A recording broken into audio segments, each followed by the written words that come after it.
ನಮಸ್ಕಾರ, ಹೇಗಿದ್ದೀರಿ? ನಾನು ಚಂದನ್ ಶರ್ಮಾ ನಿಮ್ಮ ಜೊತೆಗೆ.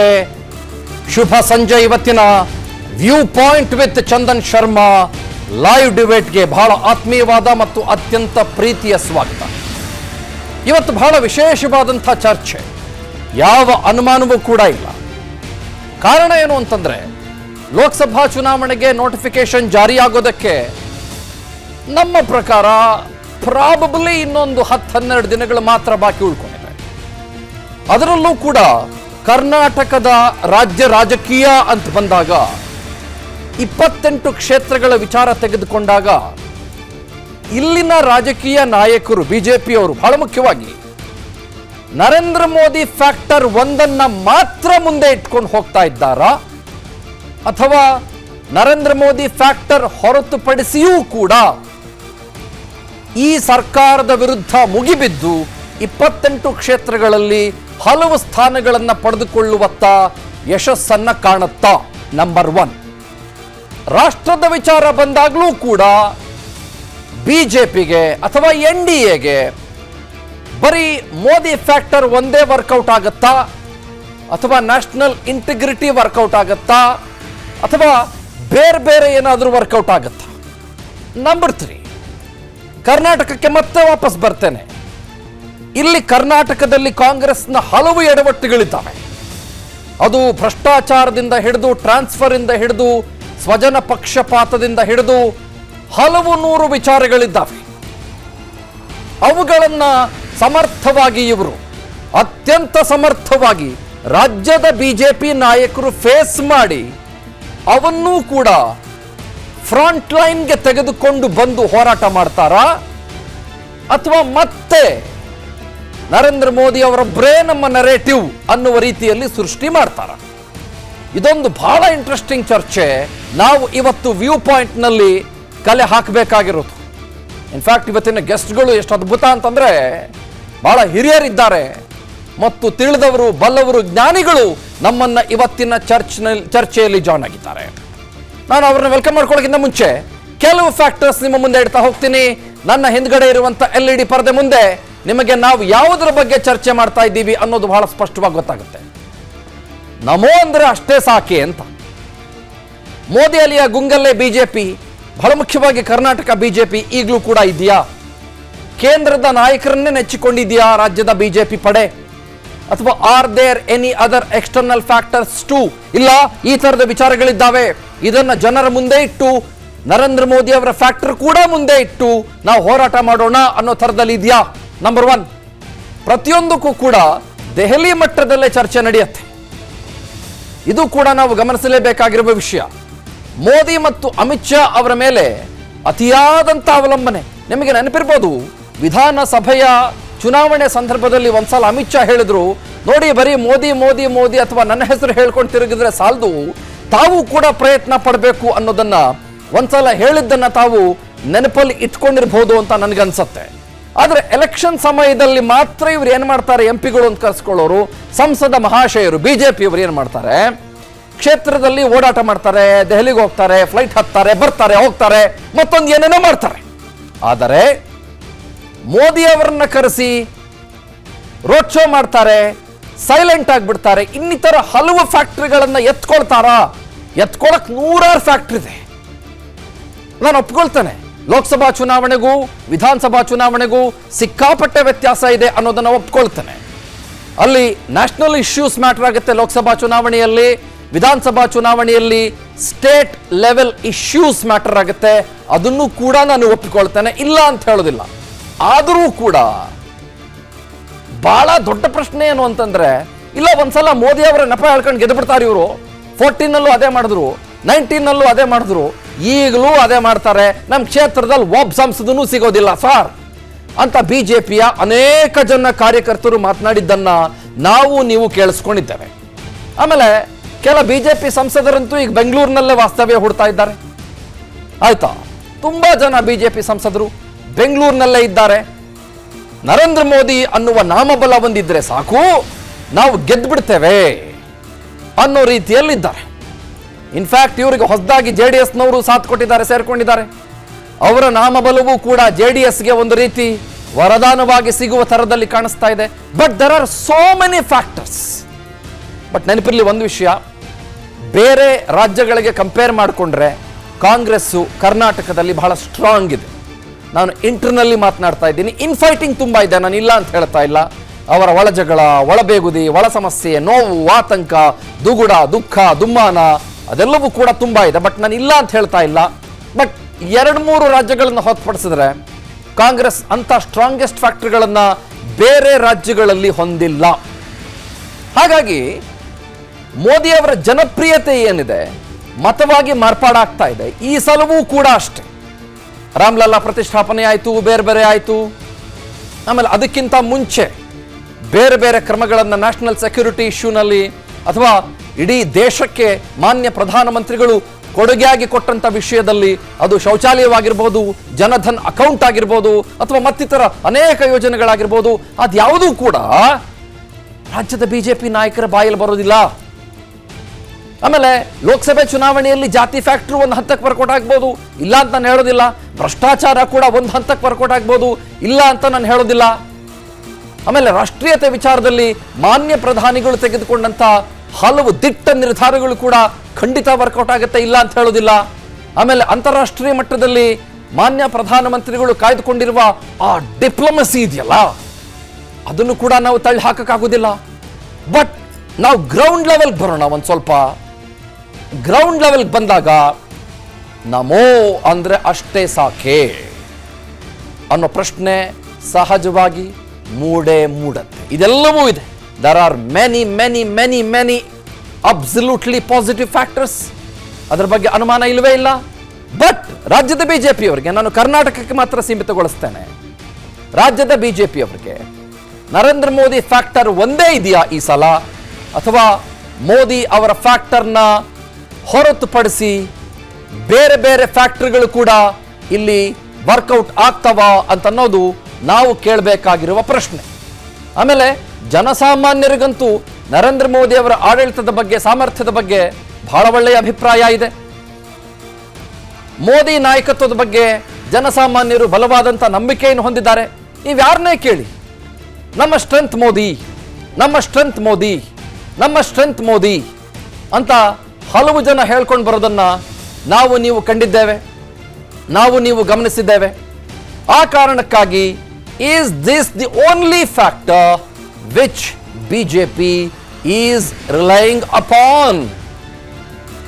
ಯಾವಾಗ ಕರ್ನಾಟಕಕ್ಕೆ ಬಂದ ಸಂದರ್ಭದಲ್ಲಿ ಇದನ್ನು ನಾವು ಗಮನಿಸಲೇಬೇಕಾಗತ್ತೆ. ಇದರ ಬಗ್ಗೆ ಚರ್ಚೆ ಶುರು ಮಾಡಲೇಬೇಕಾಗತ್ತೆ. ಲೆಟ್ಸ್ ಬಿಗಿನ್ ದಿ ಶೋ ನಾವ್. ನಮ್ಮ ಜೊತೆಗೆ ಇವತ್ತು 5 ಜನ ಹಿರಿಯರು ಜಾಯ್ನ್ ಆಗಿದ್ದಾರೆ. ಅದರಲ್ಲಿ ಇಬ್ಬರಂತೂ ಮಹಾಜ್ಞಾನಿಗಳು, ಮೈ ಮೋಸ್ಟ್ ಫೇವ್ರೆಟ್ಸ್ ಇಬ್ಬರು ಜಾಯ್ನ್ ಆಗಿದ್ದಾರೆ. ನಾನು ನನ್ನ ಎಡಗಡೆ ಭಾಗದಿಂದ ಖ್ಯಾತ ಚಿಂತಕರಾಗಿರುವ ವಾಮನಾಚಾರ್ಯ ಅವರನ್ನ ಅತ್ಯಂತ ಪ್ರೀತಿಯಿಂದ ಮತ್ತು ಬಹಳ ಗೌರವದಿಂದ ಕಾರ್ಯಕ್ರಮಕ್ಕೆ ಸ್ವಾಗತ ಮಾಡ್ತಾ ಇದ್ದೇನೆ. ನಮಸ್ಕಾರ ಸರ್. ಹಾಗೆ ರವೀಂದ್ರ ರೇಷ್ಮೆ ಸರ್ ನಮ್ಮೊಟ್ಟಿಗೆ ಚರ್ಚೆಯಲ್ಲಿ ಜಾಯ್ನ್ ಆಗಿದ್ದಾರೆ. What a pleasure to have him today. ನಮಸ್ಕಾರ ಸರ್. ನಮಸ್ಕಾರ. ನಮಸ್ಕಾರ. ಹಾಗೆ ಮುನೀರ್ ಅವರು ಕಾಂಗ್ರೆಸ್ ಇಂದ ಜಾಯ್ನ್ ಆಗಿದ್ದಾರೆ. Absolute privilege. ಮುನೀರ್ ಅವರೇ ನಮಸ್ಕಾರ, ಕಾರ್ಯಕ್ರಮಕ್ಕೆ ಸ್ವಾಗತ. ಹಾಗೆ ಗೆಳೆಯ ಪ್ರದೀಪ್ JDS ಇಂದ ಜಾಯ್ನ್ ಆಗಿದ್ದಾರೆ. ಹಾಗೆ ಸುರಭಿ ನಮ್ಮೊಟ್ಟಿಗೆ ಬಿಜೆಪಿಯ ವಕ್ತಾರರು ಚರ್ಚೆಯಲ್ಲಿ ಜಾಯ್ನ್ ಆಗಿದ್ದಾರೆ. ನಮಸ್ಕಾರ Surabhi, welcome to you. All good? Yes, ನನ್ನನ್ನು ಹಿರಿಯರು ಅಂತ ಹೇಳಿಬಿಟ್ರಿ ನೀವು ಎಲ್ಲರ ಜೊತೆಗೂ. ನಾನು ಬಹಳಷ್ಟು ಕಿರಿಯರು ಇದಕ್ಕೆ. ನೀವು ಹಲವು ಹಿರಿತನಗಳಲ್ಲಿ ಕಿರಿಯರು, ಹಲವು ಕಿರಿತನಗಳಲ್ಲಿ ಹಿರಿಯರು ಅನ್ನೋದು ಬಹಳ ಚೆನ್ನಾಗಿ ಗೊತ್ತಿದೆ. ಫ್ಯಾಂಟಾಸ್ಟಿಕ್, ಒಳ್ಳೆದಾಗಲಿ ನಿಮಗೆ. Any have, let me begin with Ravindra ರೇಷ್ಮೆ ಸರ್. ಸರ್, ಭಾಳ ದಿನ ಆಯಿತು, ನಿಮ್ಮ ಮಾತು ಕೇಳಿರಲಿಲ್ಲ, ಸ್ಟುಡಿಯೋಲಿ ನಾನು ನೀವು ಭೇಟಿಯಾಗಿರಲಿಲ್ಲ. It's been a very very very long time. So ನೇರವಾದಂಥ ಒಂದು ಪ್ರಶ್ನೆ ಇದೆ. Is Modi the only key factor for Karnataka BJP ಸದ್ಯದ ಪ್ರಕಾರ? ಒಂದು ದೊಡ್ಡ ವರ್ತಮಾನದ ವಿಪರ್ಯಾಸ ಅಂತಂದರೆ, ಎಲ್ಲಿವರೆಗೂ ಸ್ಥಳೀಯ ನಾಯಕರು ಮುಂಚೂಣಿಗೆ ಬಂದಿರಲಿಲ್ವೋ ಅಲ್ಲಿವರೆಗೂ ಕರ್ನಾಟಕದ ಮತದಾರರು 2014ರ ಲೋಕಸಭಾ ಚುನಾವಣೆ, 2018ರ ವಿಧಾನಸಭಾ ಚುನಾವಣೆ, 2019ರ ಚುನಾವಣೆ ನರೇಂದ್ರ ಮೋದಿ ಅನ್ನೋ ಒಂದು ಅಪರಿಚಿತ ಮುಖಕ್ಕೆ ನಿರಂತರವಾಗಿ ಬೆಂಬಲ ಕೊಡ್ತಾ ಬಂದ್ಬಿಟ್ರು. ನರೇಂದ್ರ ಮೋದಿ ಅನ್ನೋ ಒಂದೇ ಕಾರಣಕ್ಕಾಗಿ ಯಾವ ಕರ್ನಾಟಕ ಮತದಾರರು 2013ರ ವಿಧಾನಸಭಾ ಚುನಾವಣೆಯಲ್ಲಿ ಸಿದ್ದರಾಮಯ್ಯ ಅವರ ನೇತೃತ್ವ ಕಾಂಗ್ರೆಸ್ಗೆ ಅಂದರೆ ಸುಭದ್ರ ಸರ್ಕಾರ, ಸಮರ್ಥ ನಾಯಕತ್ವ, 172 ಸೀಟ್ ಕೊಟ್ಟರು. ಒಂದೇ ವರ್ಷದಲ್ಲಿ ರಾಷ್ಟ್ರ ಮಟ್ಟದಲ್ಲಿ ಮೋದಿ ಬಿಂಬಿತವಾದ ಕೂಡಲೇ ಒಮ್ಮೆಲೆ 17 ಲೋಕಸಭಾ ಸೀಟು ಮತ್ತು 132 ವಿಧಾನಸಭಾ ಕ್ಷೇತ್ರಗಳಲ್ಲಿ ಬಿ ಜೆ ಪಿಗೆ ಲೀಡ್ ಕೊಟ್ಬಿಟ್ರು. ಅದಾದ್ಮೇಲೆ 2018 ವಿಧಾನಸಭಾ ಚುನಾವಣೆ ಸಿದ್ದರಾಮಯ್ಯ ಸರ್ಕಾರಕ್ಕೆ ಅಂಥ ದೊಡ್ಡ ಕಳಂಕ ಏನಿರಲಿಲ್ಲ, ಹಗರಣಮಯ ಏನಾಗಿರಲಿಲ್ಲ. ಒಂದು 7 ಜನ ಪಕ್ಷಾಂತರ ಮಾಡ್ಕೊಂಡ್ಬಿಟ್ಟಿದ್ರು JDSನಿಂದ. ಅದ್ರ ಹೊರತುಪಡಿಸಿ 6 ತಿಂಗಳ ಮುಂಚಿತವಾಗಿ ಜನಾಶೀರ್ವಾದ ಯಾತ್ರೆ ಅಂತ ಸರ್ಕಾರಿ ಯಂತ್ರ ಬಳಸ್ಕೊಂಡೇ ಪ್ರಚಾರ ಎಲ್ಲ ಮಾಡಿದರು. ಆದರೂ ಕೂಡ 130 ಇದ್ದಿದ್ದು 78 ಆಯಿತು, ಇವರು 48 ಇದ್ದಿದ್ದು 104 ಆದರು. 2019 ಲೋಕಸಭಾ ಚುನಾವಣೆ ಆಗಲೂ ಕೂಡ ಸ್ಥಳೀಯ ನಾಯಕರು ಯಾರೂ ಇರಲಿಲ್ಲ, ಬರೀ ನರೇಂದ್ರ ಮೋದಿ. ಅಷ್ಟೊತ್ತಿಗಾಗಲಿ ನರೇಂದ್ರ ಮೋದಿರು ಡಿಮಾನಿಟೈಸೇಷನ್ನು, GST ಇತ್ಯಾದಿಗಳನ್ನ ಮಾಡಿಬಿಟ್ಟಿದ್ರು. ಸರ್ಜಿಕಲ್ ಸ್ಟ್ರೈಕ್ ಅನ್ನೋದು ಇನ್ನೇನು ಚುನಾವಣಾ ಹತ್ತಿರ ನಡೀತು ಅಷ್ಟೇ. ಓಕೆ, ಕರ್ನಾಟಕ ಜನ ಅಭೂತಪೂರ್ವವಾದ ಬಹುಮತವನ್ನು ಕೊಟ್ಬಿಟ್ರು. 25 ಪ್ಲಸ್ ಮಂಡ್ಯ 26 ಸೀಟು ಮತ್ತು 173 ಕ್ಷೇತ್ರಗಳಲ್ಲಿ ವಿಧಾನಸಭಾ ಕ್ಷೇತ್ರಗಳಲ್ಲಿ BJPಗೆ ಲೀಡ್ ಬಂದಿತ್ತು. ಅಂದರೆ ಮೋದಿ ಅಂತ ಟ್ರಂಪ್ ಕಾರ್ಡ್ನ ಇವ್ರು ಎಷ್ಟು ಅದೃಷ್ಟದ ರೀತಿಯಲ್ಲಿ ಅದೃಷ್ಟದ ರೇಖೆ ಥರ ಬಂದ್ಬಿಡ್ತದು. ಯಾವಾಗ 2019ರಿಂದ 2023 ಇವರ ಆಡಳಿತ ವೈಖರಿ, ಇವರ ರಾಜಕೀಯ ಶೈಲಿಯನ್ನು ನೋಡಿದ್ರು, ಅವರು ಕನಸು ನಡೆಸಿದಂಥ ಒಂದು ಎಣಿಸಿರದಂಥ ಒಂದು ಘೋರವಾದ ಶಿಕ್ಷಣ ಕೊಟ್ಬಿಟ್ರು. ಇವರು ಒಮ್ಮೆಲೆ 120ರಿಂದ 66ಕ್ಕೆ ಇಳಿಬೇಕಾಯ್ತು ಇವರು ಕರ್ನಾಟಕದ ಭಾಜಪ ಘಟಕದವರು. ನನ್ನ ವಿಷಾದ ಏನು ಅಂತಂದರೆ, ಚುನಾವಣಾ ಫಲಿತಾಂಶ ಬಂದು 8 ತಿಂಗಳಾಗ್ತಾ ಬಂತು, ಒಂದೇ ಒಂದು ಸಾರಿ ಇವರು ಸಾರ್ವಜನಿಕವಾಗಿ ಒಂದಿಷ್ಟು ಆತ್ಮವಿಮರ್ಶೆ, ಪಶ್ಚಾತ್ತಾಪ, ಪ್ರಾಯಶ್ಚಿತ್ತ ಮಾಡ್ಕೊಂಡಿದ್ದುಂಟ, ಏನೂ ಆಗಿಲ್ಲ ಅನ್ನೋ ರೀತಿಯಲ್ಲಿ ಮುಂದುವರೆದಿದ್ದಾರೆ. ಆ್ಯಂಡ್ ಕಳೆದ ವಿಧಾನಸಭಾ ಚುನಾವಣೆಯಲ್ಲಿ ಮೋದಿ ಅಂದರೆ ಬರೀ ರೋಡ್ ಶೋ ಅನ್ನೋ ರೀತಿಯಲ್ಲಿ ಮಾಡಿಬಿಟ್ಟಿದ್ರು. ಆಮೇಲೆ ಇತ್ತೀಚೆಗೆ ರಾಮೋತ್ಸವ ಮುಗಿದ ಮೇಲೆ ಮೋದಿ ಅಂದರೆ ಬರೀ ಮಂತ್ರಾಕ್ಷತೆ ಅನ್ನೋ ಮಾಡಿಬಿಟ್ಟಿದ್ದಾರೆ.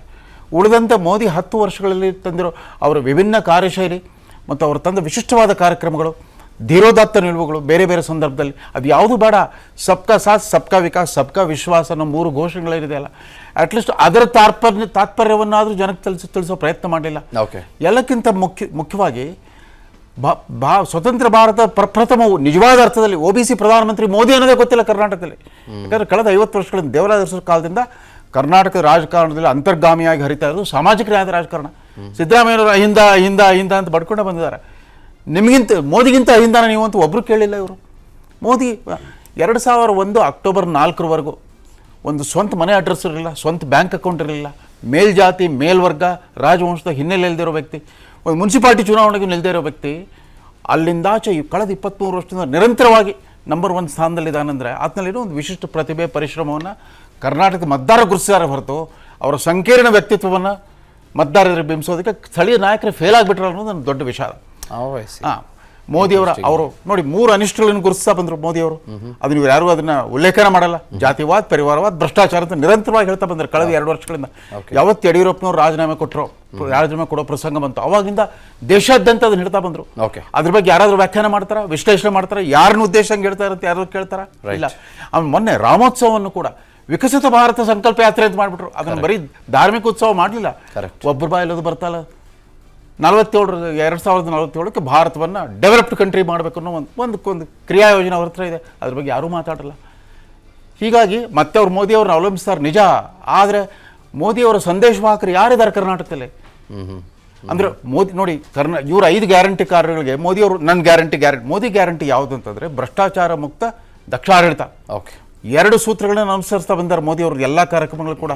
ಒಂದು ಇನ್ಕ್ಲೂಸಿವ್ ಡೆವಲಪ್ಮೆಂಟ್, ಸರ್ವೋದಯ ಸಿದ್ಧಾಂತ, ಮತ್ತೊಂದು ಲಾಸ್ಟ್ ಮೈಲ್ ಡೆಲಿವರಿ, ಅಂತ್ಯೋದಯ ತತ್ವ.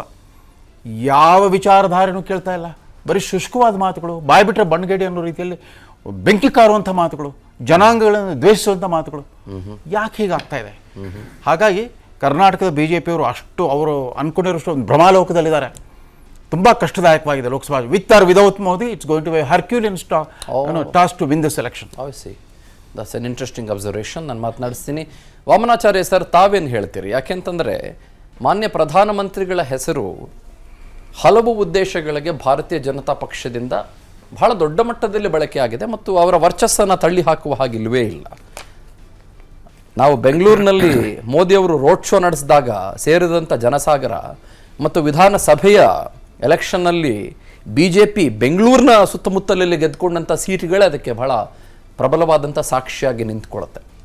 ಆದರೆ ಮೋದಿಯವರನ್ನು ಹೊರತುಪಡಿಸಿದ 100 ಆಯಾಮಗಳು, 100 ವಿಚಾರಗಳು ಭಾರತೀಯ ಜನತಾ ಪಕ್ಷ, ಫಾರ್ ಎಕ್ಸಾಂಪಲ್ ಈ ಸರ್ಕಾರದ ಒಂದು ಫೇಲ್ಯೂರ್ ಅಂತ ಅಂದ್ಕೊಳ್ಳಿ. ಕರ್ನಾಟಕದ ವಿಚಾರಕ್ಕೆ ಬಂದಾಗ 9 ತಿಂಗಳಲ್ಲೇ ಇವ್ರದ್ದು ಹನಿಮೂನ್ ಪೀರಿಯಡ್ ಮುಗಿದು ಸಂಸಾರ ಮುರಿದು ಹೋಗುವ ಹಂತಕ್ಕೆ ಬಂತು ಅನ್ನುವ ಸಂದರ್ಭದಲ್ಲಿದೆ ಅಂತ ಅಂದ್ಕೊಳ್ಳಿ.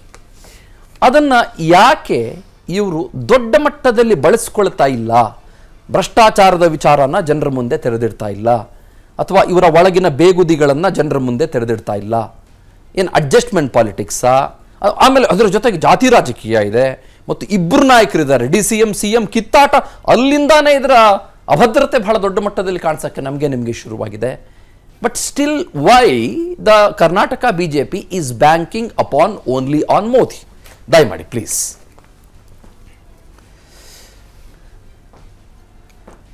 ಕರ್ನಾಟಕದಲ್ಲಿ ಅಷ್ಟೇ ಅಲ್ಲ, ಇಡೀ ದೇಶದಲ್ಲಿನೇ ಇವತ್ತು ರಾಜಕೀಯ ವ್ಯವಸ್ಥೆಗೆ ಮೋದಿ ಕೇಂದ್ರ ಬಿಂದು. ಎಲ್ಲೇ ಇದ್ರೂ ಇದ್ರ ಹಿಂದೆ ಆದಂಥ ಚುನಾವಣೆಗಳಲ್ಲೂ ಕೂಡ ಈ ಕರ್ನಾಟಕದ್ದೇ ಉದಾಹರಣೆ ರೇಷ್ಮೆ ಅವ್ರು ಹೇಳ್ತಾ ಇದ್ರು. ಏನು ಅಂದರೆ, ಇವತ್ತು MLA ಇಲೆಕ್ಷನ್ ಆಗುತ್ತೆ, ಮುಂದೆ ಒಂದು ವರ್ಷದಲ್ಲಿ MP ಇಲೆಕ್ಷನ್ ಬರುತ್ತೆ. ಇಲ್ಲಿ ನಮಗೆ ಬಂದಿದ್ರು ಎಷ್ಟೋ ಪಟ್ಟು ಸೀಟು ಮತ್ತೆ ನಾವು ಪಾರ್ಲಿಮೆಂಟ್ನಲ್ಲಿ ಅಂದರೆ ಅಸೆಂಬ್ಲಿ ವೈಸ್ ಹಿಡಿದ್ರೆ ಗೆಲ್ತೇವೆ. ಹಿಂದೆಂದೂ ಅರಿಯದಂಥ ಅಷ್ಟು ನಂಬರ್ ಆಫ್ ಸೀಟ್ಸ್ ಪಾರ್ಲಿಮೆಂಟಿಂದ ನಾವು ಗೆಲ್ತೇವೆ ಅಂದರೆ ಜನರ ಮನಸ್ಸಿನಲ್ಲಿ ಮೋದಿ ಅನ್ನೋವಂಥದ್ದು ಒಂದು ಇದೆ. ಇನ್ನೂ ದಕ್ಷಿಣಕ್ಕೆ ಹೋದರೆ ತಮಿಳ್ನಾಡು, ಕೆಲವು ಕೇರಳ ಮತ್ತು ಆಂಧ್ರಗಳಲ್ಲಿ ಅಷ್ಟು ಸಾಧ್ಯ ಆಗದೇ ಇರಬಹುದು. ಹೌದು, ಪೆನೆಟ್ರೇಷನ್ ಕಡಿಮೆ ಇದೆ. ಅಲ್ಲಿ ಈ ರಾಜಕೀಯಕ್ಕಿಂತನೂ ಒಳಗಡೆ ಇರುವಂಥ ಒಂದು ಲೋಕಲ್ ರಾಜಕೀಯ ಹೆಚ್ಚು ಇನ್ನೂ ಪ್ರಭಾವಿ ಇರೋದರಿಂದ ಅಲ್ಲಿಗೆ ಹೋಗಕ್ಕೆ ಸಾಧ್ಯ ಆಗಿಲ್ಲ. ಇನ್ನು ಮುಂದಿನ ದಿನಗಳಲ್ಲೇ ಆಗುತ್ತೆ. ಆದರೆ ಮೋದಿ ಅವ್ರದ್ದು ಪರ್ಫಾರ್ಮ್ ಅಂತ ಏನೋ ಒಂದು ಇಮೇಜ್ ಇದೆ ಇವತ್ತು. ಯಾಕೆಂದರೆ ಯಾವುದೇ ಒಬ್ಬ ವ್ಯಕ್ತಿ ಗೆಲ್ಲಬೇಕು ಅಂದರೆ ಫಸ್ಟ್ ಅವನ ಹಿಂದೆ ಒಂದು ಇಮೇಜ್ ಬಿಲ್ಡ್ ಆಗಬೇಕಾಗತ್ತೆ. ಇಮೇಜ್ ವರ್ಸಸ್ ಯಾರು? ಈಗ ವಾರ್ ನಡೆಯುತ್ತೆ ಅಥವಾ ಒಂದು ಕುಸ್ತಿ ನಡೆಯುತ್ತೆ, ಕುಸ್ತಿಗೆ ಮೋದಿ ಇದ್ದಾರೆ, ಮೋದಿ ವಿರುದ್ಧ ಯಾರು ಅಂತ ಜನ ಕೇಳ್ಕೊಳ್ತಾರೆ. ಎಲ್ಲರಿಗೂ ನಾವು ಎಷ್ಟೇ ತತ್ವಜ್ಞಾನಗಳನ್ನು ಹೇಳಿದರೂ ಕೂಡ ಅದು ಒಂದು ಮೂರ್ತ ಸ್ವರೂಪದಲ್ಲಿ, ಒಂದು ವ್ಯಕ್ತಿ ರೂಪದಲ್ಲಿ ಇಳಿಸಲೇಬೇಕಾಗತ್ತೆ. ಅದು ಬಂದೇ ಬರುತ್ತೆ ಭಾರತದ ರಾಜಕೀಯದಲ್ಲಿ. ಇಲ್ಲೇ ಅಲ್ಲ, ಅಮೇರಿಕಾದಂಥ ರಾಜಕೀಯದಲ್ಲೂ ಕೂಡ ಡೆಮಾಕ್ರೆಟಿಕ್ ಹೇಳಿ ಅಥವಾ ರಿಪಬ್ಲಿಕ್ ಹೇಳಿ ಅಲ್ಲಿರುವಂಥ ವ್ಯಕ್ತಿ ಯಾರು, ಬೈಡನ್ನೋ ಅಥವಾ ಟ್ರಂಪೋ ಅನ್ನೋದು ಕಡೆಗೆ ಬಂದೇ ಬರುತ್ತೆ. ಹಾಗೆ ಅಷ್ಟು ಡೆಮಾಕ್ರಸಿ ಹಳೆದಿರುವಂಥ ಅವರಲ್ಲೂ ಆ ಸ್ಥಿತಿ ಇರುವಾಗ ಭಾರತದಂಥ ವಿವಿಧ ವರ್ಗಗಳು, ವಿವಿಧ ಜಾತಿಗಳಿಂದ ಕೂಡಿದಂಥ ಒಂದು ವಿಶಾಲ ಸಮುದಾಯದಲ್ಲಿ ಇದು ಅತ್ಯಂತ ಸಹಜವಾಗಿ ಬರುವಂಥದ್ದು. ಹೀಗಾಗಿ ಮೋದಿ ಅನ್ನೋದನ್ನು ಅದು ಒಂದನ್ನೇ ಇಟ್ಕೊಂಡು ಇಲೆಕ್ಷನ್ಗೆ ಹೋಗ್ತೇವೆ ಅಂತ ಹೇಳಲೇಬೇಡಿ ನೀವು. ಇದ್ರ ಹಿಂದೆ ಕೂಡ ಕಾಂಗ್ರೆಸ್ಸಿನ ವರ್ಚಸ್ಸಿದ್ದಾಗ ಬರೀ ಇಂದಿರಾ ಗಾಂಧಿ ಹೆಸರು ಹೇಳ್ಕೊಂಡೇ ಹೋಟ್ ಕೇಳಿ ಗೆದ್ದಿದ್ದಾರೆ. ನಾನು ಅದು ಸರಿ ತಪ್ಪು ಅನ್ನೋದ್ರ ವಿಶ್ಲೇಷಣೆಗೆ ಹೋಗಲ್ಲ. ಭಾರತೀಯರ ಮನಸ್ಥಿತಿ ಹೇಗಿದೆ ಅಂದರೆ, ಯಾರು ಅವತ್ತಿನ ಲೀಡರ್ ಇದ್ದಾರೆ ಅವ್ರ ಹೆಸರನ್ನು ಇಟ್ಕೊಂಡು ಹೋಗುವಂಥ ಪ್ರವೃತ್ತಿ ಇದೆ. ರಾಜೀವ್ ಗಾಂಧಿಯವ್ರ ನಿಧನ ಆದ ನಂತರ ಕೂಡ ರಾಜೀವ್ ಗಾಂಧಿಯವ್ರ ಹೆಸರನ್ನು ಇಟ್ಕೊಂಡು, ಅಥವಾ ಇಂದಿರಾ ಗಾಂಧಿಯವ್ರ ನಿಧನ ಆದ ನಂತರ ಇಂದಿರಾ ಗಾಂಧಿಯವ್ರ ಹೆಸರನ್ನು ಇಟ್ಕೊಂಡು ಆದಂಥ ಚುನಾವಣೆಗಳಲ್ಲಿ ಎಷ್ಟು ಅಂದರೆ BJPಗೆ ಅವಾಗ ಇಡೀ ದೇಶದಲ್ಲಿ 2 MP ಸೀಟ್ ಬಂದಿತ್ತು ಇಡೀ ದೇಶದಲ್ಲಿ. ಅಟಲ್ಜಿ ಅದ್ವಾನಿ ಅವರು ಕೂಡ ಸೋತೋಗಿದ್ರು. ಅಂದರೆ ಒಂದು ವ್ಯಕ್ತಿ ಅವ್ರ ಪರ್ಫಾರ್ಮೆನ್ಸ್, ಅವ್ರು ಮಾಡುವಂಥ ಒಟ್ಟಾರೆ ಇಮೇಜ್ ಬಿಲ್ಡಿಂಗ್ ಏನಿದೆ ಅದರದ್ದು ಇಫೆಕ್ಟು ಸಾಮಾನ್ಯ ಜನರಲ್ಲಿ ಆಗೋದರಿಂದ ಈ ಸಲ ಚುನಾವಣೆಯಲ್ಲಿ ಮೋದಿನ ಇಟ್ಕೊಂಡು ಹೋಗೋದು ಸ್ಟ್ರಾಟಜಿಕಲಿ ಹೆಚ್ಚು ಯುಕ್ತ ಆಗುತ್ತೆ. ಜನರನ್ನು ರೀಚ್ ಆಗೋ ದೃಷ್ಟಿಯಿಂದ ಕೂಡ ಮೋದಿ ಮಾಡಿದಂಥ, ಈಗ ಸಾಮಾನ್ಯ ಹಳ್ಳಿ ಜನರಿಗೆ ಹೋಗಿ ಕೇಳಿ ಮೋದಿ ಏನು ಮಾಡ್ಯಾರೆ ಅಂದರೆ, ನೀವು ಸ್ಟುಡಿಯೋದಲ್ಲಿ ಟಕ ಹೇಳ್ದಂಗೆ ಅವ್ರಿಗೆ 7-8 ಪಾಯಿಂಟ್ ಹೇಳಕ್ಕೆ ಬರಲ್ಲ. ಆದರೆ ಅವ್ರ ಮನಸ್ಸಿನಲ್ಲಿ ಒಂದಿದೆ, ಅದಕ್ಕೆ ಇಮೇಜ್ ಬಿಲ್ಡಿಂಗ್, ಅದಕ್ಕೊಂದು ಇಡೀ ನ್ಯಾಷನಲ್ ಲೆವೆಲ್ಗೆ ಒಂದು ಅದ್ರ ಬಗ್ಗೆ ಒಂದು ಕಲ್ಪನೆ ಜನರಿಗೆ ತಯಾರಾಗಿರುತ್ತೆ. ಆ ಕಲ್ಪನೆ ಮೊದಲನೇ ಚುನಾವಣೆಯಲ್ಲಿ ಆದಾಗ ನಾವು ಇನ್ನೂ 7-8-10 ಪಾರ್ಟಿಗಳನ್ನು ಜೊತೆ ಇಟ್ಕೊಂಡು ಸರ್ಕಾರ ಮಾಡಿದ್ದೇವೆ. ಎರಡನೇದಕ್ಕೆ ಬರೋಷ್ಟರಲ್ಲಿ ಕ್ಲಿಯರ್ ಮೆಜಾರಿಟಿ ನಮಗೆ ಬಂದಿದೆ. ಈ ಸಲ ಬರ್ತಿರೋಂಥ ರಿಪೋರ್ಟ್ ಪ್ರಕಾರ 400 ಮೇಲೆ ಬರುತ್ತೆ ಅಂತ ಹೇಳ್ತಾರೆ. ಆದರೆ ನನಗೇನಿದೆ ಅಂದರೆ, ಕಾಂಗ್ರೆಸ್ 10% ಬರಲಿಲ್ಲ ಅಂದರೆ ರಿಕಗ್ನೈಸ್ಡ್ ಅಪೋಸಿಷನ್ ಪಾರ್ಟಿ ಅಂತೂ ಕೂತ್ಕೊಳ್ಳೋಕ್ಕಾಗಲ್ಲ. ಅವ್ರಿಗೆ ಅಷ್ಟಾರು ಬರಲಿ ಅಂತ ನನಗೊಂದು ಅಪೇಕ್ಷೆ ಇದೆ ಈ ಸಲ. On top of all these things, ಈ ಕರ್ನಾಟಕ ಕಾಂಗ್ರೆಸ್ಸಿನ ಬಗ್ಗೆ ಮಾತನಾಡೋದಾದರೆ, ಈ 5 ಗ್ಯಾರಂಟಿ ಯೋಜನೆಗಳು, ನೀವು ಅದು ಬೇಕಾಗಿತ್ತು ಅಂತನ್ನಿ, ಅದು ರೆವೆನ್ಯೂ ಎಕ್ಸ್ಪೆಂಡಿಚರ್ ಅಂತನ್ನಿ, ಅಥವಾ ಅದು ಕ್ಯಾಪ್ ಎಕ್ಸ್ಪೆಂಡಿಚರ್ ಅಲ್ಲ ಅಂತನ್ನಿ, ಅದು ದುಡ್ಡು ವೇಸ್ಟು ಅಂತನ್ನಿ, ಅಥವಾ ಬೇರೆ ಏನೇ ಅಂತನ್ನಿ, ಅದು ಎಂಡ್ ಯೂಸರ್ಗೆ ಹೋಗಿ ತಲುಪ್ತಾ ಇರೋದಂತೂ ಸತ್ಯ. ಯಾರೊಬ್ಬ ಗೃಹಿಣಿ ಯಾವುದೋ ಒಂದು ಹಳ್ಳಿಯ ಮೂಲೆಯಲ್ಲಿ ಕುಳಿತುಕೊಂಡು 2,000 ಎಣಿಸ್ತಾ ಇರೋದಂತೂ ಸತ್ಯ. ಯಾರೋ ಒಬ್ಬ ಪಾಪ ಬಡವ 200 ಯೂನಿಟ್ನ ಉಚಿತವಾದಂಥ ಆ ಒಂದು ಯೋಜನೆಯಲ್ಲಿ ಉಚಿತವಾದಂಥ 0 ಬಿಲ್ ಪಡೆದುಕೊಳ್ತಾ ಇರೋದಂತೂ ಸತ್ಯ. ಅದರ ಜೊತೆಗೆ ಶಕ್ತಿ ಯೋಜನೆಯ ಅಡಿಯಲ್ಲಿ ಯಾರೋ ಒಬ್ಬ ತುಮಕೂರಿನಲ್ಲಿರುವಂಥ ಹೆಣ್ಮಗಳು ಗಾರ್ಮೆಂಟ್ಸ್ ಫ್ಯಾಕ್ಟ್ರಿಯಲ್ಲಿ ಕೆಲಸ ಮಾಡುವ ಹೆಣ್ಮಗಳು ಇಲ್ಲಿ ಬೆಂಗಳೂರಿಗೆ ಬಂದು ಕೆಲಸ ಮಾಡಿಕೊಂಡು 80 ರೂಪಾಯಿ ಒಂದು ಕಡೆ, ಇನ್ನೊಂದು ಕಡೆ 80 ರೂಪಾಯಿ, 160 ರೂಪಾಯಿ ಪ್ರತಿದಿನ ಉಳಿಸ್ತಾ ಇರೋದಂತೂ ಸತ್ಯ. ಯುವನಿಧಿಯಲ್ಲಿ ಒಂದಿಷ್ಟು ಜನ ದುಡ್ಡು ಪಡೆದುಕೊಳ್ತಾ ಇರೋದಂತೂ ಸತ್ಯ. ಆಯ್ತಾ? ಇದೆಲ್ಲ ಯೋಜನೆ ಇದೆ, ಮತ್ತು 5 kg ಅಕ್ಕಿ ಪಡ್ಕೊಳ್ತಾ ಇರೋದಂತೂ ಸತ್ಯ. On top of all these things, ಇದೊಂದು ಪ್ರಶ್ನೆಯನ್ನು ನಾನು ಹೀಗೆ ತೇಲ್ಬಿಟ್ಟು ಒಂದು ಬ್ರೇಕ್ ತಗೊಳ್ತೇನೆ. Modi is a great stature, ನಾನು ಒಪ್ಕೊಳ್ತೀನಿ, ನಾನು ಇಲ್ಲ ಅಂತ ಸ್ಪಷ್ಟವಾಗಿ ಹೇಳ್ತಾ ಇಲ್ಲ.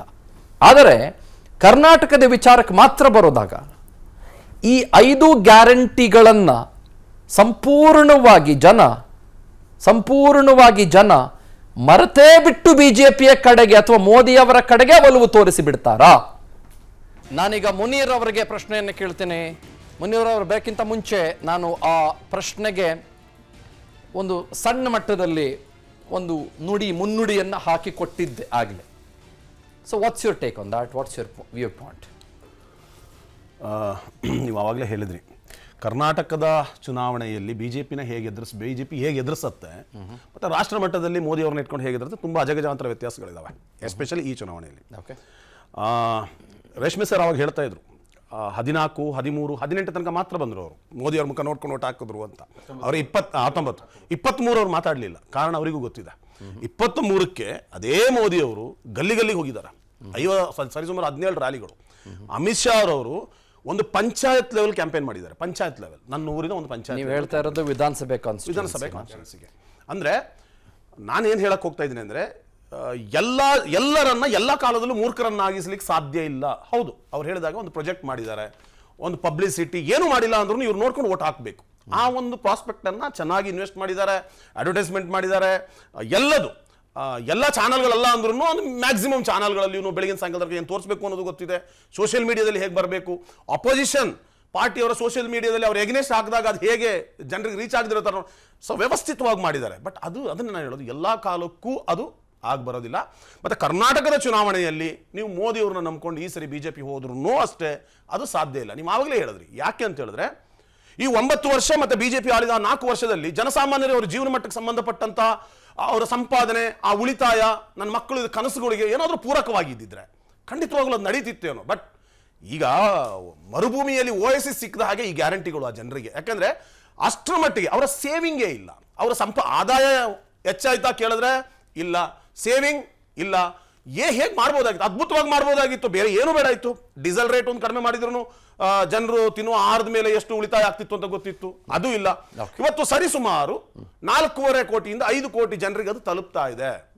ಆ ತಲುಪ್ತಾ ಇದ್ದಂತಹ ವಿಷಯದಲ್ಲಿ ಜನರಿಗೆ ಆಲೋಚನೆ ಸಹಜವಾಗಿ ಮಾಡ್ತಾರೆ. ನಾವು 9 ವರ್ಷದಲ್ಲಿ ಏನು ಪಡ್ಕೊಂಡ್ವಿ, ಈ ಮಟ್ಟಕ್ಕೆ ತಂದಿಟ್ಟಂತಹ ಕೇಂದ್ರ ಸರ್ಕಾರ ಈ 8 ತಿಂಗಳಲ್ಲಿ ನಮಗೆ ಕಾಂಗ್ರೆಸ್ ಸರ್ಕಾರ ಕೊಟ್ಟಿದ್ದು ಕೇವಲ ಆಶ್ವಾಸನೆ ಆಗಿ ಉಳ್ಕೊಳ್ಳಿಲ್ಲ, ಅದನ್ನ ತಲುಪಿಸಿದ್ದೀವಿ.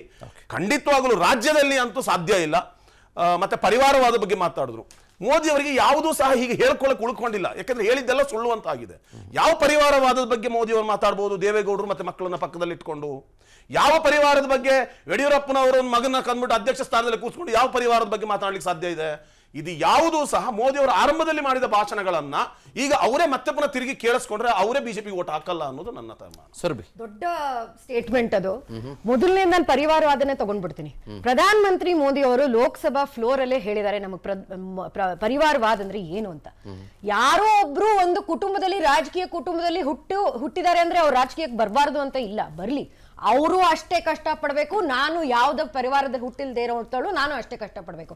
ವಿಜೇಂದ್ರ ಅವರು 70 days ಅಲ್ಲಿ ಆಲ್ರೆಡಿ 10,000 ಕಿಲೋಮೀಟರ್ ಓಡಾಡಿದ್ದಾರೆ. ನೀವು ಬೈದ್ರಿ ನಮ್ಮನ್ನ, ಅಲ್ಲ ಸರ್, ನೀವು ಬೈದ್ರಿ ನಮ್ಮನ್ನ ಬಿಜೆಪಿ ಕರ್ನಾಟಕ. ನಾನು ಹೊಸಬ್ಳು, 2 ತಿಂಗಳಾಗಿದೆ.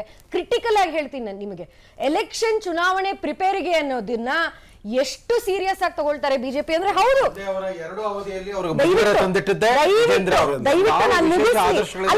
ಕರ್ನಾಟಕದ ಜನರು ಅದನ್ನ ಏನು ಅಂದ್ರೆ ಅದನ್ನ ಕ್ವಾಲಿಫೈ ಮಾಡ್ತಾರೆ, ಇಲ್ಲ ಅಂದ್ರೆ ಅವ್ರು ಮಾಡೋದಿಲ್ಲ. ಅದನ್ನ ನಾವು ಕರ್ನಾಟಕ ಜನರಿಗೆ ಬಿಡೋಣ. ಇವಾಗ ಏನು ಪ್ರಯತ್ನ ಹಾಕ್ತಾ ಇದೀವಿ ಅಂತ ನಾನು ನಿಮಗೆ ಹೇಳ್ತೀನಿ. ನಿಮಗೆ ಅಷ್ಟು ಬೇಸರ ಆಗಿದೆ ಭಾರತೀಯ ಜನತಾ ಪಾರ್ಟಿ ಕರ್ನಾಟಕ ಯಾಕೆ ಕೆಲಸ ಮಾಡ್ತಾ ಇಲ್ಲ ಅಂತ. ಪ್ರತಿದಿನ ಒಂದೊಂದು ಜಿಲ್ಲೆಯಲ್ಲಿ ಇದ್ದಾರೆ ನಮ್ಮ ಅಧ್ಯಕ್ಷರು, ಬೂತ್ ಕಾರ್ಯಕರ್ತರ ಮನೆಗೆ ಹೋಗಿ ಮಾತಾಡ್ತಾ ಇದ್ದಾರೆ. ಹೇಳ್ತೀನಿ ಸರ್, ದಯವಿಟ್ಟು ಕೇಳಿಸ್ಕೊಳ್ಳಿ, ನಾನು ಹೇಳ್ತೀನಿ ನಿಮಗೆ. ನಾನು ಒಬ್ಬ ಕಾರ್ಯಕರ್ತೆ, ನನಗೂ ಯಾಕೆ ಈ ಪಾರ್ಟಿಗೆ ಬರಬೇಕು ಉತ್ಸಾಹ ಬಂದಿದೆ ಅಂದ್ರೆ, ಬಿಜೆಪಿ ಕರ್ನಾಟಕ ಕಾಂಗ್ರೆಸ್ ಒಂದು ಸಿದ್ದರಾಮಯ್ಯನವರ ಆಡಳಿತದಲ್ಲಿ ಈ ಒಂದು ಸ್ಕಿಮ್ಯಾಟಿಕ್ಸ್ ಮಾಡ್ತಾ ಇದಾರಲ್ಲ, ಅದನ್ನ ವಿರೋಧಿಸೋದ್ರ ಬಂದಿರೋದು. ಅಸೆಂಬ್ಲಿಲಿ ಆಗಿರಬಹುದು, ಕಾರ್ಯಕರ್ತರಾಗಿರ್ಬೋದು, ಎಲ್ಲರೂ ಉತ್ಸಾಹದಿಂದಿದ್ದಾರೆ. ಚಂದನ್ ಅವರೇ, ನಾನು ನಿಮಗೆ ಒಂದು ವಿಷಯ ಹೇಳಬೇಕಿತ್ತು. ನೀವು ಕೇಳ್ತಾ ಇದ್ದೀರಾ ಬರೀ ಮೋದಿ ಮೋದಿ ಮೋದಿ ಅನ್ಕೊಂಡು ಹೋಗ್ತಾರಾ ಬಿಜೆಪಿ ಕರ್ನಾಟಕ ಅಂತ, ಅಥವಾ ಯಾವುದೇ ಆದಂತ ಭಾರತೀಯ ಜನತಾ ಪಾರ್ಟಿಯ ಸ್ಟೇಟ್ ಪಾರ್ಟಿನಲ್ಲಿ. ನಾನು ನಿಮ್ಗೆ ಒಂದು ಹೇಳಕ್ ಇಷ್ಟಪಡ್ತೀನಿ. ನಾನು ಒಬ್ಬ ಕಾಮನ್ ಸಿಟಿಸನ್ ಆಗಿ ಪ್ರಧಾನಮಂತ್ರಿ ಮೋದಿ ಅವರು ದ್ವಾರಕಾ ಸಿಟಿನ ಅಂಡರ್ ವಾಟರ್ ಹೋಗಿ ಅಲ್ಲಿ ನಮಸ್ಕಾರ ಮಾಡಿದ್ ನೋಡಿ ನನಗೆ ಒಂಥರ ಹೆಂಗ ಅನಿಸ್ತು ಅಂದ್ರೆ, ಅಯ್ಯೋ ನನಗೆ 30 ವಯಸ್ಸಿನಲ್ಲಿ ನನಗೆ ಇಷ್ಟು ಸುಸ್ತಾಗತ್ತಲ್ಲ, ಇವರಿಗೆ ಎಷ್ಟು ಕಷ್ಟಪಟ್ಟು ಎಷ್ಟು ಶಕ್ತಿಯಿಂದ ದೇಶ ಮತ್ತೆ ಧರ್ಮದಕ್ಕೆ ಒಂದು ದುಡಿಯಕ್ಕೆ ಅವರಿಗೆ ಎಷ್ಟಿದೆ ಅನ್ನೋದು, ಅದು ಯಾವುದೇ ಪಕ್ಷಾಂತರದಲ್ಲ. ಎಲ್ಲಾ ಜನರಿಗೂ, ಭಾರತೀಯ ಎಲ್ಲಾ ಜನರಿಗೂ ಪ್ರಧಾನಮಂತ್ರಿ ಮೋದಿ ಅವರು ಬಂದಿರೋದೇ ಒಂದು ಪುಣ್ಯ ಅಂತ ನನಗೆ ಅನ್ಸುತ್ತೆ. ಅಂತಹ ಒಬ್ರು ಮನುಷ್ಯನ ಇಟ್ಕೊಂಡು ನಾವು ಬರೀ ಅಯ್ಯೋ ಇವರೇ ಒಬ್ಬರೇ ಇರೋದು, ರಾಹುಲ್ ಗಾಂಧಿ ತರ ಬರೀ ರಾಹುಲ್ ಗಾಂಧಿ ಅವರೊಬ್ಬರೇ ಅಲ್ಲಿ ಪರಿವಾರದಲ್ಲಿ ಅವರ ಗಾಂಧಿ ಫ್ಯಾಮಿಲಿ ಇರೋದ್ರೆ ಅವ್ರ ಜೊತೆನೆ ನಾವು ಸ್ಟಕ್ ಆಗಿಲ್ಲ.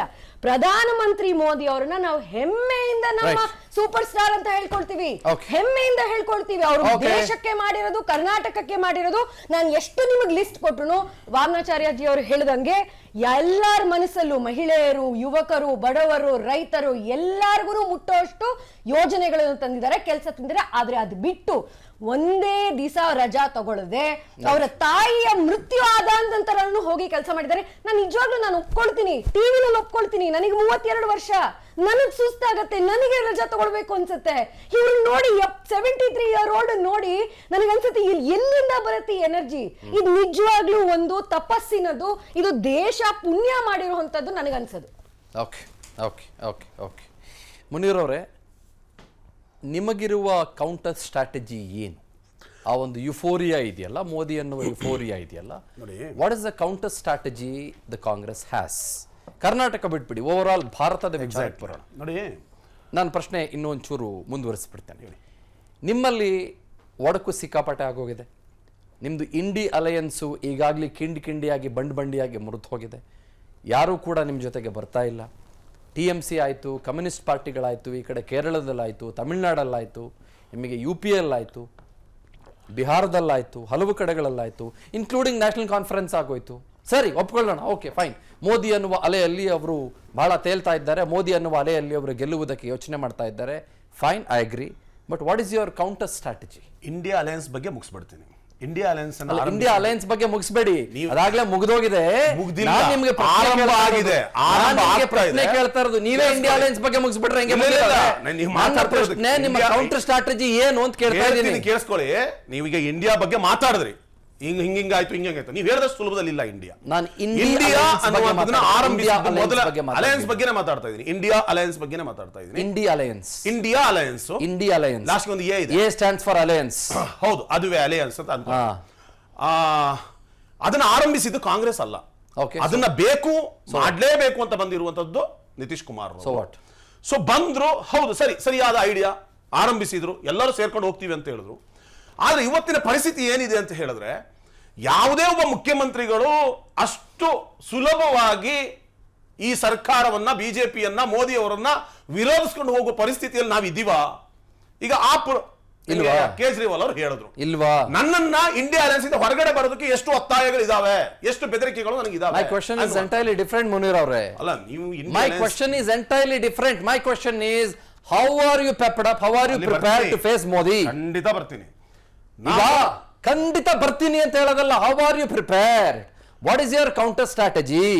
ಈಗ ಕರ್ನಾಟಕಕ್ಕೆ ಬಂದಾಗ ಕರ್ನಾಟಕದ ರಾಜಕಾರಣ ಒಂದ್ ಸ್ವಲ್ಪ ಡಿಫರೆಂಟ್ ಆಗಿದೆ ಅಂತಾನೆ ಅನ್ಕೊಳ್ಳೋಣ, ಒಂದ್ ಚೂರು ವಿಭಿನ್ನ ಅಂತ ಅನ್ಕೊಳ್ಳೋಣ, ಅಥವಾ ಕಳೆದ ಒಂದು 9 ತಿಂಗಳಿಂದ 10 ತಿಂಗಳಿಂದ ಒಂದ್ ಸ್ವಲ್ಪ ಬದಲಾಗಿದೆ ಅಂತ ಅನ್ಕೊಳ್ಳೋಣ. ನೀವು ಇಂಡಿಯಾದ ನಾವು ನೋಡಿ, ನಾವು ಸಂಘಟನೆಯಲ್ಲಿ ನಾವು ಹಿಂದೆ ಬಿದ್ದಿದ್ದು ಅದನ್ನು ಒಪ್ಕೊಳ್ಬೇಕಾಗತ್ತೆ. ಓಕೆ, ನಾವು ಪಬ್ಲಿಸಿಟಿ ಸ್ಟಂಟ್ ಅಲ್ಲಿ ನಾವು ಹಿಂದೆ ಬಿದ್ದಿದ್ದನ್ನು ಒಪ್ಕೊಳ್ಬೇಕಾಗುತ್ತೆ. ಪಬ್ಲಿಸಿಟಿ ಸ್ಟಂಟ್ ಅಂಡ್ ಮಾರ್ಕೆಟಿಂಗ್ ಕೆಪಾಸಿಟಿಯಲ್ಲಿ ನಾವು ಹಿಂದೆ ಇದ್ದೀವಿ. ದುಡ್ಡು ಕಡಿಮೆ ಇದೆ ನಮ್ಮ ಹತ್ರ. ಹೌದು, ನಮ್ಮ ಹತ್ರ ಎಲೆಕ್ಟ್ರಲ್ ಬಾಂಡ್ ಅಲ್ಲಿ ಜಾಸ್ತಿ ಬಂದಿಲ್ಲ, ಅದೆಲ್ಲ ಆ ಪಾರ್ಟಿಗೆ ಹೋಗಿದೆ. ಏನೋ ಹಗರಣದ ಬಗ್ಗೆ ಮಾತಾಡಿದ್ರೆ ಅದ್ರ ಬಗ್ಗೆ ಮಾತಾಡೋಣ. ಈ ದೇಶದಲ್ಲಿ ಅತ್ಯಂತ ದೊಡ್ಡ ಹಗರಣ ಯಾವ್ದು ನಡೆದಿದೆ ಅಂದ್ರೆ ಅದು ಎಲೆಕ್ಟ್ರಲ್ ಬಾಂಡ್ ಬಗ್ಗೆ, ಆ ಬಗ್ಗೆ ಮಾತಾಡ್ತೀನಿ. ನಾನು ನಿಮಗೆ ನಮ್ಮ ಸ್ಟ್ರಾಟಜಿ ಏನು ಅಂತ ಕೇಳಿದಿದ್ರೆ, 2019ರಲ್ಲಿ ಟೋಟಲ್ ಮತದಾರರು 91 ಕೋಟಿ 20 ಲಕ್ಷ ಇದ್ರು. ಈ ದೇಶದಲ್ಲಿ. ಸಮಸ್ಯೆ ಎಲ್ಲಿ ಅಂತ ಹೇಳಿದ್ರೆ ಬಿಜೆಪಿ ಪಡೆದಿರೋದು ಅದರಲ್ಲಿ 23 ಕೋಟಿ ಮಾತ್ರ. ಸರಿ ಆಯ್ತು. ಪೋಲಿಂಗ್ ಆಗಿರೋದು 60.60 ಲಕ್ಷ. ಸರಿ ಆಯ್ತು. ಸೊ ನಮ್ಮ ಸ್ಟ್ರಾಟಜಿ ಹೇಗಿರಬೇಕು ಅಂತ ಹೇಳಿದ್ರೆ, ಬಿಜೆಪಿ ಎಲ್ಲರಿಗೂ ಗೊತ್ತಿರುವಂತದ್ದು ಅವ್ರ ಪೇಜ್ ಪ್ರಮುಖ, ಅವ್ರ ಸಂಘಟನೆ ಮುಖಾಂತರ ಅವ್ರ ವೋಟ್ ಅನ್ನ ಅವ್ರು ಪೋಲಿಂಗ್ ಮಾಡಿಸ್ಕೊಳ್ತಾರ ಅನ್ನೋದು ತುಂಬಾ ಸ್ಪಷ್ಟ. ಸರಿ. ನಮ್ಮಲ್ಲಿ ಏನಿದೆ ಅಂತ ಹೇಳಿದ್ರೆ, ನಮ್ಮ ಮತದಾರರು ಮನೆಯಲ್ಲೇ ಇದ್ದಾರೆ. ಅದಕ್ಕೆ ಬೇಕಾದ ಸಂಘಟನೆಗೆ ಪೂರಕವಾಗಿ ಇವತ್ತು ಆರಂಭಿಸಿದ್ವಿ. ನಾನು ಸಹ ಆ ಸಂಘಟನೆ ಭಾಗವಾಗಿ. ಏನ್ ಆರಂಭಿಸಿದಿರಿ? ಸಂಘಟನೆಯನ್ನು ತಳಮಟ್ಟದಲ್ಲಿ ನಮ್ಮ ಮತದಾರರನ್ನು ಗುರುತಿಸುವಂತದ್ದು ಯಾವ ರೀತಿ, ಹೇಗೆ ಹೋಗ್ತಾ ಇದ್ದೀರಿ? ಈ ಯುಫೋರಿಯಾ ಲೈಕ್ ಮೋದಿ, ಈ ಭಾವೋದ್ವೇಗ ಲೈಕ್ ಮೋದಿ ಅನ್ನೋದಿದೆಯಲ್ಲ, ಅದಕ್ಕೆ 50-50 ಇದೆ ಅಂತಾನೆ ಅನ್ಕೊಳ್ಳೋಣ. 50-50 ಅಂತಾನೆ ಅನ್ಕೊಳ್ಳೋಣ. 50% ಜನ ನಂಬಿದ್ದಾರೆ, 50% ಜನ ನಂಬಿಲ್ಲ ಅಂತಾನೆ ಅನ್ಕೊಳ್ಳೋಣ. What is your counter strategy? You are not answering my question. ನೋಡಿ, 57 ನೀವು ಇಂಡಿಯಾ ಅಲೈನ್ಸ್ ತರ ಆಡ್ತಾ ಇದ್ದೀರಿ. ಇಲ್ಲ, ನೀವು ನಿಮ್ಗೆ ನಾನು ಹೇಳ್ತಾ ಇರ್ಬೋದು, ನೀವು ಬೇರೆ ರೀತಿಯಲ್ಲಿ ತಗೊಂಡು ಹೋಗ್ತಾ ಇದ್ದೀರಿ. ನಾನು ಹೇಳಿದ್ರೆ ಯಾವ ರೀತಿಯಲ್ಲಿ ನಮ್ಮ ಸಂಘಟನೆ, you are in the wrong page. ನಮ್ಮ ಸಂಘಟನೆ ಬಗ್ಗೆ ನಾನು ಹೇಳ್ತಾ ಇದ್ದೀನಿ. My question is different sir. I am asking you question number 5, you are answering the question number 10. ನೀವು ಹೇಳ್ತಾ ಇರೋದು ಏನು? ಸಂಘಟನೆ ಹೇಗೆ ಮಾಡ್ತೀರಿ? ಸಂಘಟನೆ ಅಲ್ಲ ಸ್ವಾಮಿ, ಹೋಗ್ತೀರಿ. What is your counter strategy? Counter strategy BJP ಮತ್ತೆ ಮೋದಿ ಅವರು ಮಾಡಿದ ಸುಳ್ಳುಗಳನ್ನ ಮನೆ ಮನೆ ಮುಟ್ಟಿಸ್ತೀವಿ. ಏನ್ ಮುಟ್ಟಿಸ್ತೀರಿ? ಇಲ್ಲಿ ತನಕ ಜನರು ಒಂದ್ ಸೈಡ್ ಕೇಳಿದ್ದಾರೆ, ಓಕೆ, ಇನ್ನೊಂದು ಸೈಡ್ ಹೇಳ್ತೀವಿ. ಯಾವ್ದಾವ್ದು ಮುಟ್ಟಿಸ್ತೀರಿ? ಅದನ್ನ ಸುರಭಿ ಅವರು ಅದು ಸುಳ್ಳಾಗಿಲ್ಲ ಅಂತ ಇಲ್ಲ ಡಿಸೈಡ್ ನೋಡಿ. ಸುಮಾರು ಈಗ ಅವ್ರು ಹೇಳಿದ ಸ್ಕೀಮ್ಗಳ ಬಗ್ಗೆ ಹೇಳ್ತಾ ಇದ್ರು. 23 ಸ್ಕೀಮ್ಗಳನ್ನ ನಾಮಕರಣ ಮಾತ್ರ ಮಾಡಿರೋದು, ಅವ್ರು ಮಾಡಿರೋದಲ್ಲ. ಓಕೆ, ನಾನು ಕೊಡ್ತೀನಿ. ಈ ದೇಶದ ಸಾಲ, ಒಂದು ನಿಮಿಷ ಮುಗಿಸ್ಬಿಡ್ತೀನಿ. ಈ ದೇಶದ ಸಾಲ 2014 ಅವರಿಗೆ ಕೈ ಕೊಟ್ಟಾಗ ಎಷ್ಟಿತ್ತು, ಇವತ್ತು GDP ಎಷ್ಟು % ಸಾಲ ತಂದಿಟ್ರು, ತಲಾ ಆದಾಯ 2013 ಎಷ್ಟಿತ್ತು, ಇವಾಗ ತಂದು ಎಲ್ಲಿಟ್ರಿ? ಈ ದೇಶದ ಭದ್ರತೆಯ ವಿಷಯದಲ್ಲಿ ಇದೇನೋ ಸುಭದ್ರ ಕೈಗಳಲ್ಲಿ ಭಾರತ ಇದೆ, ಎಲ್ಲಿಯೂ ಸಹ ಭಯೋತ್ಪಾದಕ ನಡೆದೇ ಇಲ್ಲ ಅನ್ನೋದಾದ್ರೆ ಆ ಡಾಟಾಗಳನ್ನು ನಾನು ಕೊಡ್ತೀನಿ. ಇದೇ ಗೃಹ ಇಲಾಖೆ ಕೊಟ್ಟಂತ ಡಾಟಾಗಳನ್ನ ಕೊಡ್ತೀನಿ. ಅಂದ್ರೆ ಸುಳ್ಳುಗಳು ಮೆರೆದಾಡ್ತಾ ಇತ್ತಲ್ಲ, ಆ ಸುಳ್ಳುಗಳಿಗೆ ತಕ್ಕದಾದ ಉತ್ತರಗಳನ್ನ ಇವತ್ತು ತಳಮಟ್ಟದಲ್ಲಿ, ಭಾಷಣಗಳಲ್ಲ, ತಳಮಟ್ಟದಲ್ಲಿ ಸುಳ್ಳುಗಳಿಗೆ ಜನ ಮರಳಾಗ್ಬಿಟ್ರು ಕಳೆದ 10 ವರ್ಷಗಳ ಕಾಲ. ಖಂಡಿತವಾಗ್ಲೂ ಆಗಿದ್ದಾರೆ. ಕೇಳಿ ದಯವಿಟ್ಟು ಪ್ರಶ್ನೆ ಆಗಿದ್ದಾರೆ ಅಂತ. 9.25 ವರ್ಷಗಳ ಕಾಲ ನೀವು ಹೇಳ್ದ ಹಾಗೆ ಜನ ಸುಳ್ಳುಗಳಿಗೆ ಮರಳಾಗ್ಬಿಟ್ರು ಅನ್ಕೊಳ್ಳೋಣ. ಅದಕ್ಕೆ ನಿಮ್ ಸ್ಟ್ರಾಟಜಿ ಏನ್ ಸ್ವಾಮಿ? ಆ ಸುಳ್ಳನ್ನ ಎಕ್ಸ್ಪೋಸ್ ಮಾಡ್ತೀವಿ, ಅದ್ ಮಾಡಿ ಫಸ್ಟ್. ಮಾತಾಡ್ಲಿ, ಬಟ್ ಅವ್ರು ಹೇಳಿರೋ 4 ಪಾಯಿಂಟ್ ಅವ್ರು ಹೇಳಿರೋ 10 ಪಾಯಿಂಟ್ ನಾನು ಉತ್ತರ ಕೊಡಬಲ್ಲೆ. ನಾನಿಲ್ಲಿ ಉತ್ತರ ಕೊಡಕ್ಕಿಲ್ಲ ನಿಮ್ ಪರವಾಗಿ, ಹಾಗಾಗಿ ನಾನು ಸುಮ್ಮನೆ ಕೂತ್ಕೊಂಡಿದ್ದೀನಿ. I don't want answer him, ಅದಕ್ಕೋಸ್ಕರ ನಾನು ಸುಮ್ಮನೆ ಇದ್ದೀನಿ. I want to be neutral. Please go ahead Pradeep ಅವರೇ, what's your take on this? Sir, ಕಳೆದ 10 ವರ್ಷದಲ್ಲಿ ನರೇಂದ್ರ ಮೋದಿಯವರು ಕೇವಲ ದೇಶಕ್ಕೆ ಮಾತ್ರ ನಾಯಕತ್ವವನ್ನು ಕೊಟ್ಟಿಲ್ಲ, ಇಡೀ ಪ್ರಪಂಚಕ್ಕೆ ಭಾರತದ ಪ್ರತಿನಿಧಿಯಾಗಿ ನಾಯಕತ್ವವನ್ನು ಕೊಟ್ಟಿದ್ದಾರೆ. ಅದು ಇವತ್ತಿನ ಈ ದೇಶದ ಪ್ರತಿಯೊಬ್ಬ ಕೊನೆಯ ಹಳ್ಳಿಯ ನಾಗರಿಕನು ಕೂಡ ತಲುಪಿದೆ. ನರೇಂದ್ರ ಮೋದಿಯವರು ಭ್ರಷ್ಟಾಚಾರ 6 ತಿಂಗಳಲ್ಲಿ ಇರಬೇಕು ಅನ್ಸುತ್ತೆ, 10 ವರ್ಷ ಅಲ್ಲ. 6 ತಿಂಗಳು ಅಂತ ಹೇಳ್ತಾ ಇಲ್ಲ ನಾನು. ಆವಾಗ್ಲೂ ನಾನು ಇಲ್ಲಿ ಕೂತ್ಕೊಂಡಾಗೂ ಕೂಡ ನಾವು 9.5 ವರ್ಷ ಅವ್ರ ಜೊತೆಗೆ ಇರ್ಲಿಲ್ಲ. ಹೇಳ್ತೀನಿ ನಾನು, ಆವಾಗ್ಲೂ ಕೂಡ ನಾವು ಸೈದ್ಧಾಂತಿಕವಾಗಿ ವಿರೋಧ ಮಾಡಿದ್ವಿ. ಈಗ ನಾವು ಮಾತಾಡ್ತಾ ಇರ್ತಕ್ಕಂಥದ್ದು ಅವ್ರ ನಾಯಕತ್ವದ ಬಗ್ಗೆ. ಸರಿ, ಸೈದ್ಧಾಂತಿಕವಾಗಿ ಭಿನ್ನಾಭಿಪ್ರಾಯ ಇದೆ, ವಿರೋಧಿಸಿದೀವಿ, ಸತ್ಯನೂ ಕೂಡ ಹೇಳಿ, ಅದ್ರಲ್ಲೇನು ಡೌಟ್ ಇಲ್ಲ. ಆದ್ರೆ ನಾಯಕತ್ವದ ವಿಚಾರ ಬಂದಿದೆ. ಇವತ್ತು ನಾಯಕತ್ವವನ್ನ ಇಡೀ ದೇಶದಲ್ಲಿ ಅಲ್ಲ, ಪ್ರಪಂಚದ ಮಟ್ಟದಲ್ಲಿ ಕೊಟ್ಟಿದ್ದಾರೆ, ಸತ್ಯ, ಅದು ಒಪ್ಕೊಳ್ಳೇಬೇಕು. ನೀವು ಮುನೀರ್ ಅವರ ಒಂದು ಮಾತಿಗೆ ನಾನು ಕೇಳ್ತೀನಿ, ನರೇಂದ್ರ ಮೋದಿ ಅವರ ಯಾವ ವಿಚಾರಧಾರೆಗಳನ್ನ ಇಟ್ಕೊಂಡು ಕಳೆದ 10 ವರ್ಷದಲ್ಲಿ ನೀವು ಸ್ಟ್ರಾಟಜಿಕಲಿ ಹೋರಾಟವನ್ನ ಮಾಡಿದಿರಿ, ಜನಾಂದೋಲನವನ್ನ ರೂಪಿಸಿದಿರಿ. ದೇಶದ ಮಟ್ಟದಲ್ಲಿ ಅವರ ಯಾವ ಕಾರ್ಯಕ್ರಮಗಳನ್ನ ನೀವು ಜನರಿಗೆ ಹೋರಾಟದ ಮೂಲಕ, ಸದನದ ಒಳಗೆ ಸದನದ ಹೊರಗೆ ನೀವು ಜನರಿಗೆ ತಿಳಿಸುವಲ್ಲಿ ನೀವು ಆಗಿದ್ದೀರಾ? ಇಲ್ಲ, ಫೇಲ್ಯೂರ್ ಆಗಿದ್ದೀರಿ. ಯಾವ ವಿಚಾರದಲ್ಲೂ ನೀವು ಕೇವಲ ಸೆಲೆಕ್ಟೆಡ್ ವಿಚಾರಗಳನ್ನ ಮಾತಾಡ್ತಾ ಇದ್ದಾರೆ ಹೊರತು ಒಂದೇ ಒಂದು ಭ್ರಷ್ಟಾಚಾರದ ಆರೋಪವನ್ನು ಮಾಡಿಲ್ಲ. ಯಾವುದೇ ಅವರ ಕಾರ್ಯಕ್ರಮಗಳು ಯಾವ್ದು ಫೇಲ್ಯೂರ್ ಆಗಿದೆ ಅಂತ ಹೇಳ್ತಾ ಇದ್ರೆ ಅದನ್ನ ಜನಕ್ಕೆ ಮುಟ್ಟಿಸುವಲ್ಲಿ ಕೆಲವು ಸ್ಟ್ರಾಟಜಿಕ್ ಕ್ವಶನ್ಸ್ ಉತ್ತರ ಕೊಡ್ಬೋದಾ? ಅವ್ರದ್ದು ಕೆಲವು ಸ್ಟ್ರಾಟಜಿಕ್ ಕ್ವಶನ್ಸ್ ಇದಾವೆ. ನಾನು ಈ ಪ್ರಶ್ನೆ ಕೇಳಿದ್ರೆ ಕಾಂಗ್ರೆಸ್ ನವನೊಂದು ಬೈತಾರ ನನ್ನ, ಬಟ್ ಆದ್ರೂ ಕೇಳ್ಬಿಡ್ತೀನಿ. ಅವ್ರ ಪ್ರಶ್ನೆನ ನಿಮ್ಮನ್ನ ಕೇಳ್ತಾ ಇದೀನಿ. ಅವ್ರು ಹೇಳ್ತಾರೆ, ಆಫ್ಟರ್ 2014 ಭಾರತದ ಸಾಲ ಸಿಕ್ಕಾಪಟ್ಟೆ ಜಾಸ್ತಿ ಆಗೋಯ್ತು. What's your strategic answer to this? Sir, what's your economic answer? ನಾನು ಇಲ್ಲ ಅಂತ ಹೇಳ್ತಾ ಇಲ್ಲ, ಖಂಡಿತ ಸಾಲ ಜಾಸ್ತಿ ಆಗಿದೆ. ಆದ್ರೆ ಕೊರೋನಾ ಅಂತ ಸಂದರ್ಭದಲ್ಲಿ ಜಾಗತಿಕ ಮಟ್ಟದಲ್ಲಿ ಭಾರತ ಎಷ್ಟು ಜಾಸ್ತಿ ಆಗಿದೆ, ಎಷ್ಟಿತ್ತು ಮುಂಚೆ 2014 ಇಂದ ಮುಂಚೆ? ಫಸ್ಟ್ 53 ಲಕ್ಷ ಕೋಟಿ ಏನೋ ಇತ್ತು, ಆದ್ರೆ ಈಗ 1,93,000 ಕೋಟಿ ಏನೋ ಇದೆ. ಎಷ್ಟು ಜಾಸ್ತಿ ಇತ್ತು, ಎಷ್ಟು ಜಾಸ್ತಿ ಆಗಿದೆ? GDPಯ 61-62% ಸಾಲ ನಮ್ದಿತ್ತು 2014. ನೀವು ಕೊರೋನಾ ಅಂತ ಹೇಳಿದ್ರೆ ಕೊರೋನಾಗಿಂತ ಮುಂಚೆನೆ ಅದು 75 ಕ್ರಾಸ್ ಆಗಿದೆ. ಓಕೆ, 2014 ಸಂದರ್ಭದಲ್ಲಿ ಅದು 88 ಗೆ ಹೋಯ್ತು. ಅದಕ್ಕಿಂತ ಮೊದಲು ಜಾಗತಿಕ ಮಟ್ಟದಲ್ಲಿ ಈಗಲೂ ಸಹ 81 ರಿಂದ 82% ಬೇರೆ ಬೇರೆ ದೇಶಗಳು ನಾವ್ ಹೇಳ್ತಾ ಇರೋದು ಸಮಸ್ಯೆ ಅದ್ಭುತವಾಗಿ ಒಂದ್ ನಿಮಿಷ. ತುಂಬಾ ಸಿಂಪಲ್ ಕ್ವಶನ್ಸ್. ಒಂದ್ ನಿಮಿಷ, ಅದ್ಭುತವಾಗಿ ಎಲ್ಲರೂ ಅಭಿವೃದ್ಧಿ please. ಹೊಂದಿದ್ದಿದ್ರೆ ಒಂದ್ ನಿಮಿಷ, ನಮ್ದು please. ಬರ್ಡನ್ ಗಳನ್ನ ಕಡಿಮೆ ಆಗ್ತಾ ಬರಬೇಕಾಗಿತ್ತು, ಅದು ಆಗ್ಲಿಲ್ಲ. ಒಂದ್ ನಿಮಿಷ. Once again I am not standing by for the BJP, but still I would like to ask congressman, ನಿಮ್ಮನ್ನು ನಾನು ಕೇಳಬೇಕಾಗಿದೆ ಪ್ರಶ್ನೆಯನ್ನ. 2014ಕ್ಕಿಂತ ಮುಂಚೆ ಎಷ್ಟು ಶೌಚಾಲಯಗಳಿದ್ವು ಇಡೀ ದೇಶದಲ್ಲಿ? ನಾನು 2014ಕ್ಕಿಂತ ಮುಂಚೆ, ಒಂದ್ ನಿಮಿಷ ಪ್ಲೀಸ್, ದಯಮಾಡಿ ಪ್ಲೀಸ್. ಜಲ್ ಜೀವನ್ ಮಿಷನ್ ಅಡಿಯಲ್ಲಿ ಎಷ್ಟು ಲಕ್ಷ ಊರುಗಳಿಗೆ, ಎಷ್ಟು ಲಕ್ಷ ಹಳ್ಳಿಗಳಿಗೆ ನೀರು ತಲುಪಿಸುವಂತ ಕೆಲಸ ಆಗಿತ್ತು. 2014ಕ್ಕಿಂತ ಮುಂಚೆ ಎಷ್ಟು ಜನರ ಜನಧನ್ ಅಕೌಂಟ್ಗಳಿಗೆ ಡೈರೆಕ್ಟ್ ಬೆನಿಫಿಟ್ ಟ್ಯಾಕ್ಸ್ ಅನ್ನುವ, ಡೈರೆಕ್ಟ್ ಬೆನಿಫಿಟ್ ಟ್ರಾನ್ಸ್ಫರ್ ಅನ್ನುವ ಒಂದು ಪರಿಕಲ್ಪನೆ ಬಹಳ ದೊಡ್ಡ ಮಟ್ಟದಲ್ಲಿ ಇತ್ತು. ರಸ್ತೆ 54,000 ಕಿಲೋಮೀಟರ್ ರಸ್ತೆ 2014ಕ್ಕಿಂತ ಮುಂಚೆ ಎಷ್ಟು ಕಡೆಗಳಲ್ಲಿ ಬಹಳ ದೊಡ್ಡ ಮಟ್ಟದಲ್ಲಿ ಇತ್ತು. ಇಲ್ಲೇ ಇಲ್ಲ ಅಂತ ಬಿಡಬೇಕು. ನನ್ನ ಪ್ರಶ್ನೆನೇ ಮುಗ್ದಿಲ್ಲ ಸಮಯ. ನೀವು ಅಷ್ಟು ಉದ್ದು ಕೇಳ್ಕೊಂಡ್ರೆ ಅರ್ಧ ಗಂಟೆ ನಾನೇ ಬೇಕಾಗತ್ತೆ. ನನ್ನ ಪ್ರಶ್ನೆನೇ ಮುಗ್ದಿಲ್ಲ. ನಂದಿನ್ನು 8 ಪ್ರಶ್ನೆ ಇದೆ, ಆಯ್ತಾ? ನಂದಿನ್ನು ಸಿಕ್ಕಾಪಟ್ಟೆ ಇದಾವೆ. ಸೊ ಎಷ್ಟಿತ್ತು, ಆಯ್ತಾ? ನಾನು ಕೇಳ್ತಾ ಇರೋದು ನೀವು ಮಾಡೇ ಇಲ್ಲ ಅಂತ ನಾನು ಹೇಳ್ತಾ ಇಲ್ಲ. ನೆಹರು ಅವರು ದೇಶ ರಕ್ತಸಿಕ್ತವಾಗಿದ್ದಂತ ಸಂದರ್ಭದಲ್ಲಿ IIT-ಗಳನ್ನ ತಂದ್ರು, IIM-ಗಳನ್ನ ತಂದ್ರು, ಏಮ್ಸ್ ತಂದ್ರು, ದೇಶದ ಉನ್ನತೀಕರಣಕ್ಕೆ ಹೋರಾಟವನ್ನು ಮಾಡಿದ್ರು, ಬಹಳ ಎಲ್ಲ ಮಾಡಿದ್ರು. ನಾನೇನು ಬರೀ ಮೋದಿಯಿಂದ ದೇಶ ಅಂತ ನಾನು ಖಂಡಿತ ಹೇಳ್ತಾ ಇಲ್ಲ. ಬಟ್ ಸ್ಟಿಲ್ ಮುನೀರ್ ಇದೊಂದು ಟೆಕ್ನಿಕಲ್ ಕ್ವಶನ್ಗೆ ತಾವು ದಯಮಾಡಿ ಉತ್ತರ ಕೊಡಿ. ನೀವು 10 ವರ್ಷದ ಸಾಲದ ಬಗ್ಗೆ ಮಾತನಾಡ್ತೀರಿ ಮತ್ತು ಬೇರೆ ಬೇರೆ ವಿಚಾರಗಳ ಬಗ್ಗೆ ಮಾತನಾಡ್ತೀರಿ. Why are you still not able to counter? ನೀವು ಆ ಫೇಕ್ ಸ್ಟ್ರಾಟಜಿ ಅಂತಾನೆ ಅನ್ಕೊಳ್ಳಿ, ಪ್ರೊಪಗಂಡಾ ಅಂತಾನೆ ಅನ್ಕೊಳ್ಳಿ, ಅಥವಾ ಅದೇನೋ ಸ್ಟಂಟ್ ಅಂತಾನೆ ಅನ್ಕೊಳ್ಳಿ, ಆ ಸ್ಟಂಟ್ ನೀವು ಕೌಂಟರ್ ಮಾಡಕ್ಕೆ ಸಾಧ್ಯ ಆಗಿಲ್ಲ. ಯಾಕೆ ನೋಡಿ, 2005ರಲ್ಲಿ Chandrayaan basic savings bank account Jan Dhan ಅಕೌಂಟಿನ ಅದರ ಹಿಂದಿನ ಭಾಗ ಯಾವುದು? Basic savings bank deposit accounts. ಇದೇ ತರ ನೀವು ಹೇಳಿದ ಎಲ್ಲರೂ ಕೇಳ್ತೀನಿ. ಇನ್ನು 1947 ನಮ್ಮ ಕೈಯಲ್ಲಿ ಕೊಟ್ಟಂತ ನಾವು ಮೊದಲ ಬಜೆಟ್ 171 ಕೋಟಿ, ನೀವು 16.65 ಲಕ್ಷ ಕೋಟಿ ಬಜೆಟ್ ಕೊಟ್ಟಿದ್ದೀವಿ. ಈ ಸಾಲ ಮಾಡಿದ್ದು ಎಲ್ಲ ನೀವೆಲ್ಲ ಪ್ರಶ್ನೆ ಕೇಳ್ಕೊಂಡು ಹೋಗ್ಬೇಡಿ. ನೀವು ಕೊಟ್ಟ ಬಜೆಟ್ಗಳು ಬರೀ ಟಾಯ್ಲೆಟ್ ಕಟ್ಟಕ್ಕೆ ನಾವು ಸಾಲ ಮಾಡಿದೀವಿ ಅಂತ ಹೇಳಿದ್ರೆ ಒಪ್ಕೊಳಕ್ ಆಗಲ್ಲ. ಏನೋ ಮಿಷನ್ ಹೇಳ್ತಾ ಇದ್ರಿ, ಜಲ್ ಜೀವನ್ ಮಿಷನ್.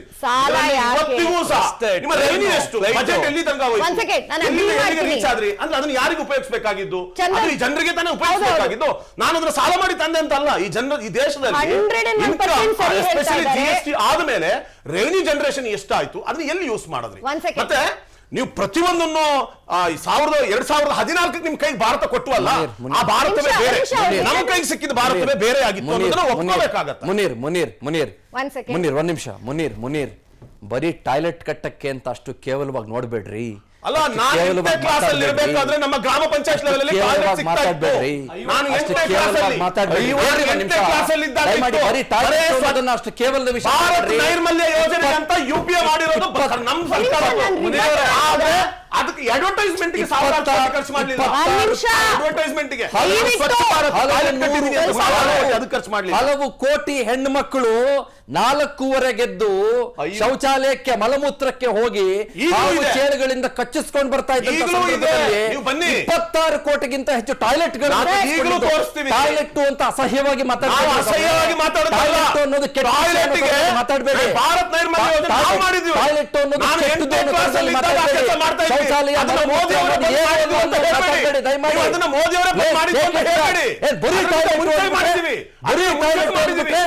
ಬರೀ ಟಾಯ್ಲೆಟ್ ಸಾಲ ಯಾಕಾಗಿದೆ ಅಂದ್ರೆ ಬರೀ ಟಾಯ್ಲೆಟ್ ಕಟ್ಟಿದೀವಿ, ಅದಕ್ಕೆ ಸಾಲಕ್ಕೂ ಸಂಬಂಧ ಇಲ್ಲ. ನಾನ್ ಬಿಜೆಪಿ ಹೋಗ್ತಾರ ಅಲ್ಲ ರೀ, ನೀವು ಹೇಳಿದ್ದದನ್ನೇ. ನಾನು ಬಿಜೆಪಿ ನೀವು ಹೇಳಿದ್ದದನ್ನೇ. ಸಾಲ ಯಾಕೆ ಮಾಡಿದೀವಿ ಅಂತ ಹೇಳಿದ್ರೆ ನಾವು ಬಿಜೆಪಿ ಕೇಳಿದ್ರೆ ಲಕ್ಷ ಟಾಯ್ಲೆಟ್ ಕಟ್ಟಿದೀವಿ ಅಂತ ಹೇಳಿದ್ರಿ. ಒಂದು ಕಾರಣ ಅಲ್ಲ. ನಾನು ಮುನೀರ್ 53 ವರ್ಷ ಅಧಿಕಾರ ಮಾಡಿದ್ರಲ್ಲ ನೀವೇ ಸೆಂಟ್ರಲ್ ಮಾಡಿದ್ದೀರಿ. ಯಾಕೆ ನೀವು ಮಾಡಿದ್ದೀರಿ? 2014 ಅದು ನಿಂದ ಅವರು ಮತ್ತೆ ನಮ್ಮ 53 ವರ್ಷ ಅಧಿಕಾರವನ್ನು ಮಾಡಿದಂತವ್ರು ನೀವು. ರೆಡಿ ಟು ಊಟ ಮಾಡಕ್ ಮಾತ್ರ ಗೊತ್ತಿರೋದು. ರೆಡಿ ಮಾಡಿ ಕೊಟ್ಟಿದೀವಿ ಅಡಿಗೆನ. ಡಿಫೆಂಡ್ ಮಾಡಕ್ ಒಂದ್ 2 ನಿಮಿಷ ಕೊಡ್ತೀರಾ? ಡಿಫೆಂಡ್ ಮಾಡ್ಬೇಕಾಗಿಲ್ಲ, ಒಫೆನ್ಸ್ ಅಲ್ಲಿ ಮಾತಾಡಬಹುದು. ಬ್ರೇಕ್ ಆದ್ಮೇಲೆ ಕೊಡ್ತೀನಿ. ದಯವಿಟ್ಟು ಬ್ರೇಕ್ ಆದ್ಮೇಲೆ ನಾನು ಬರ್ಕೊಂಡಿದ್ದೀನಿ ಮುನೀರ್ ಅವ್ರ ಪಾಯಿಂಟ್ಸ್ ನ. ಬಟ್ ಮುನೀರ್ ಅವರು ನಾನು ಕೇಳಿದ ಯಾವ ಪ್ರಶ್ನೆಗೂ ಉತ್ತರ ಕೂಡ ಎಲ್ಲದಕ್ಕೂ ಉತ್ತರ ಕೊಡಬಲ್ಲೆ. ನನಗೆ ಉತ್ತರ ಕೊಡೋಕೆ ಬಿಡಬೇಕು. ಸ್ಟ್ರಾಟಜಿಕಲಿ ಟೆಕ್ನಿಕಲಿ ನಿಮ್ಮ ಪಾಯಿಂಟ್ ಏನಿತ್ತು ಅಂತ ಸಾಲ ಮಾಡಿರೋದು ಇದಕ್ಕೆ ಉತ್ತರ ಕೊಟ್ಟು ಜಲ್ ಜೀವನ್ ಮಿಷನ್ ಗೆ ಸಾಲ ಮಾಡಿದ್ರು ಅಂತ ಹೇಳ್ತೀನಿ. ನಾನು ಎಕ್ಸ್ಪ್ಲೇನ್ ಮಾಡ್ತೀನಿ. ಹೌದು, ನೀವು ನಿಜ ಹೇಳ್ತಾ ಇದ್ದೀರಾ, ಸಾಲ ಜಾಸ್ತಿ ಆಗಿದೆ, ಅದನ್ನ ಯಾರು ಇಲ್ಲ ಅಂತ ಹೇಳ್ತಾ ಇಲ್ಲ. ಯಾವುದೇ ಒಂದು ಎಕನಾಮಿಕ್ ಆರ್ಥಿಕ ವ್ಯವಸ್ಥೆ ಅರ್ಥ ಆಗತ್ತೆ. ಸಾಲ ಮಾಡೋದು is not a bad thing. ಅದಕ್ಕೆ ಒಂದು ರೆಸ್ಪಾನ್ಸಿಬಿಲಿಟಿ, ಫಿಸ್ಕಲ್ ರೆಸ್ಪಾನ್ಸಿಬಿಲಿಟಿ ಆಕ್ಟ್ ಅಂತ ಇರುತ್ತೆ, ಅದು ಗವರ್ನ್ ಆಗುತ್ತೆ. ಯಾಕೆ ಸಾಲ ಇನ್ಕ್ರೀಸ್ ಮಾಡಿದ್ರು ಅಂದ್ರೆ ಕ್ಯಾಪಿಟಲ್ ಎಕ್ಸ್ಪೆಂಡಿಚರ್ ಇನ್ಕ್ರೀಸ್ ಮಾಡೋದಕ್ಕೆ. ಕರ್ನಾಟಕದಲ್ಲಿ ಮಾಡ್ತಿರುವಂತ ಸಾಲ ರೆವೆನ್ಯೂ ಎಕ್ಸ್ಪೆಂಡಿಚರ್ 12% ಇನ್ಕ್ರೀಸ್ ಆಗಿದೆ. ಕ್ಯಾಪಿಟಲ್ ಎಕ್ಸ್ಪೆಂಡಿಚರ್ ಅದೇ ಒಂದಿಷ್ಟರಲ್ಲಿ ಕಡಿಮೆ ಆಗಿದೆ. ಇದಕ್ಕೆ ಸಾಲ ಮಾಡೋದು. ಕ್ಯಾಪಿಟಲ್ ಎಕ್ಸ್ಪೆಂಡಿಚರ್ ಮೋದಿ ಅವರ ಸರ್ಕಾರದ ಬಜೆಟ್ ನಲ್ಲಿ ಎಷ್ಟಿತ್ತು? ರಾಷ್ಟ್ರೀಯ ಹೆದ್ದಾರಿಗಳನ್ನು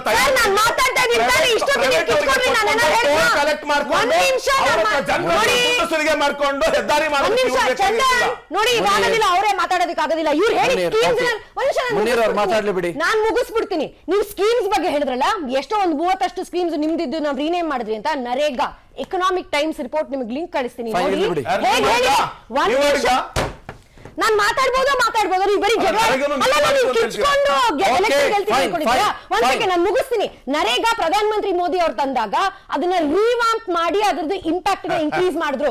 ನಿಮ್ಮ ಸರ್ಕಾರದಲ್ಲಿ 163 ಸ್ಕೀಮ್ಸ್ ಇತ್ತು, ಯಾವ್ದು ವರ್ಕ್ ಆಗ್ತಾ ಇರಲಿಲ್ಲ. ಒಂದ್ ಸೆಕೆಂಡ್ ನಾನು ಮಾತಾಡ್ತೀನಿ, ಸುಮ್ಮನೆ ಕೂತ್ಕೊಳ್ರಿ. ಐಟಿ ಸೆಲ್ ಬೇಕಾದ ರೀತಿಯಲ್ಲಿ ಇಲ್ಲಿ ಮಾತಾಡಿದ್ರೆ ಆಗಲ್ಲ.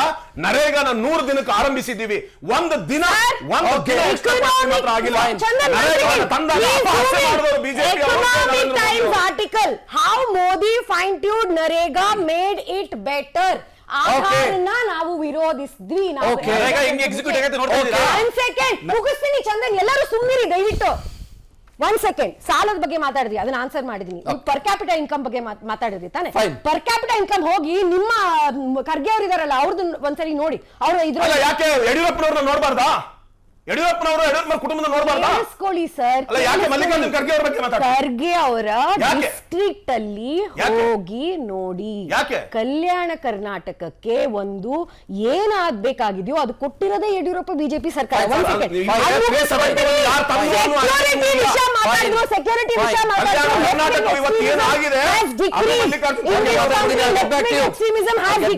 ಪುಲ್ವಾಮಾ ಆದ ನಂತರ ಏನಾಯ್ತು ಅಂತ ನೋಡ್ರಿ. ಈಗಿನ ಬಜೆಟ್ ಅಲ್ಲಿ 1,05,497 ಕೋಟಿ ರೂಪಾಯಿ ಸಾಲ ಮಾಡಿರುವ ಮಾನ್ಯ ಸಿದ್ದರಾಮಯ್ಯನವರು 1,05,497 ಕೋಟಿ ರೂಪಾಯಿಗಳ ಸಾಲ ಮಾಡಿರುವ 54,000 ಕೋಟಿ ಸಾಲ ಇತ್ತು. ನಾನು ಹೇಳ್ದ ಎಷ್ಟು ಖರ್ಚಾಯ್ತು ಅಂತ. ಸ್ವಾಮಿ ಎಕನಾಮಿಕ್ಸ್ ನೀವು ನನ್ನ ಹತ್ರ ಮಾತಾಡ್ತೀರಾ? I will talk to you for 10 minutes if you want to talk economics ಮಾತಾಡ್ತೀರಾ? ಸಿದ್ದರಾಮಯ್ಯ ನಾನು ಪಂಡಿತಾನೂ ಅಲ್ಲ, ಎಂತದೂ ಅಲ್ಲ. ಮಾತಾಡ್ತೀರಾ? ನೀವು ಕಳೆದ ಸಲ ಸಾಲ ಮಾಡಿದ್ದು 85,811 ಕೋಟಿ ರೂಪಾಯಿ, ಅದರಲ್ಲಿ ಬಳಸಿದ್ದು 50,000 ಕೋಟಿ ರೂಪಾಯಿ. ಈ ಸಲ ನೀವು ಸಾಲ ಮಾಡಿರೋದು 1,05,497 ನೀವು ಅದರಲ್ಲಿ ಕ್ಯಾಪೆಕ್ಸ್ ಗೆ ಅಂತ ನಾಟ್ ಇವನ್ 10%. ಹೌದು, ಗೊತ್ತಾಯ್ತಾ? ತಿಳ್ಕೊಳ್ಳಿ, ಸಾಲಾನೆ.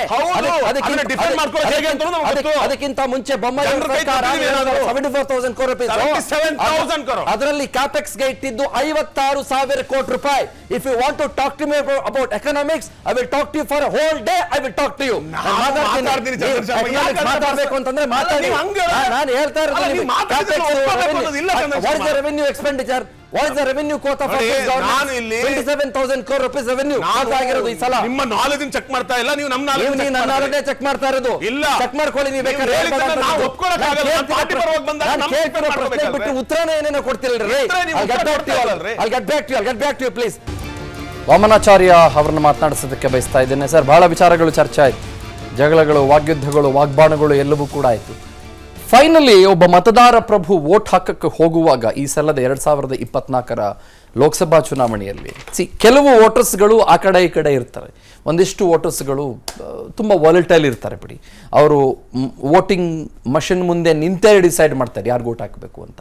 ಬಟ್ ಸ್ಟಿಲ್ ಆತನ ತಲೆಯಲ್ಲಿ ಬರಬಹುದಾದಂಥ ವಿಷಯ ಏನು ಅನ್ಸುತ್ತೆ, ಆತನ ಪ್ರಿಪೇರ್ಡ್ನೆಸ್ ಏನು ಅಂತ ತಮ್ಗನ್ಸುತ್ತೆ when the 2024 election arrives in Karnataka or in India?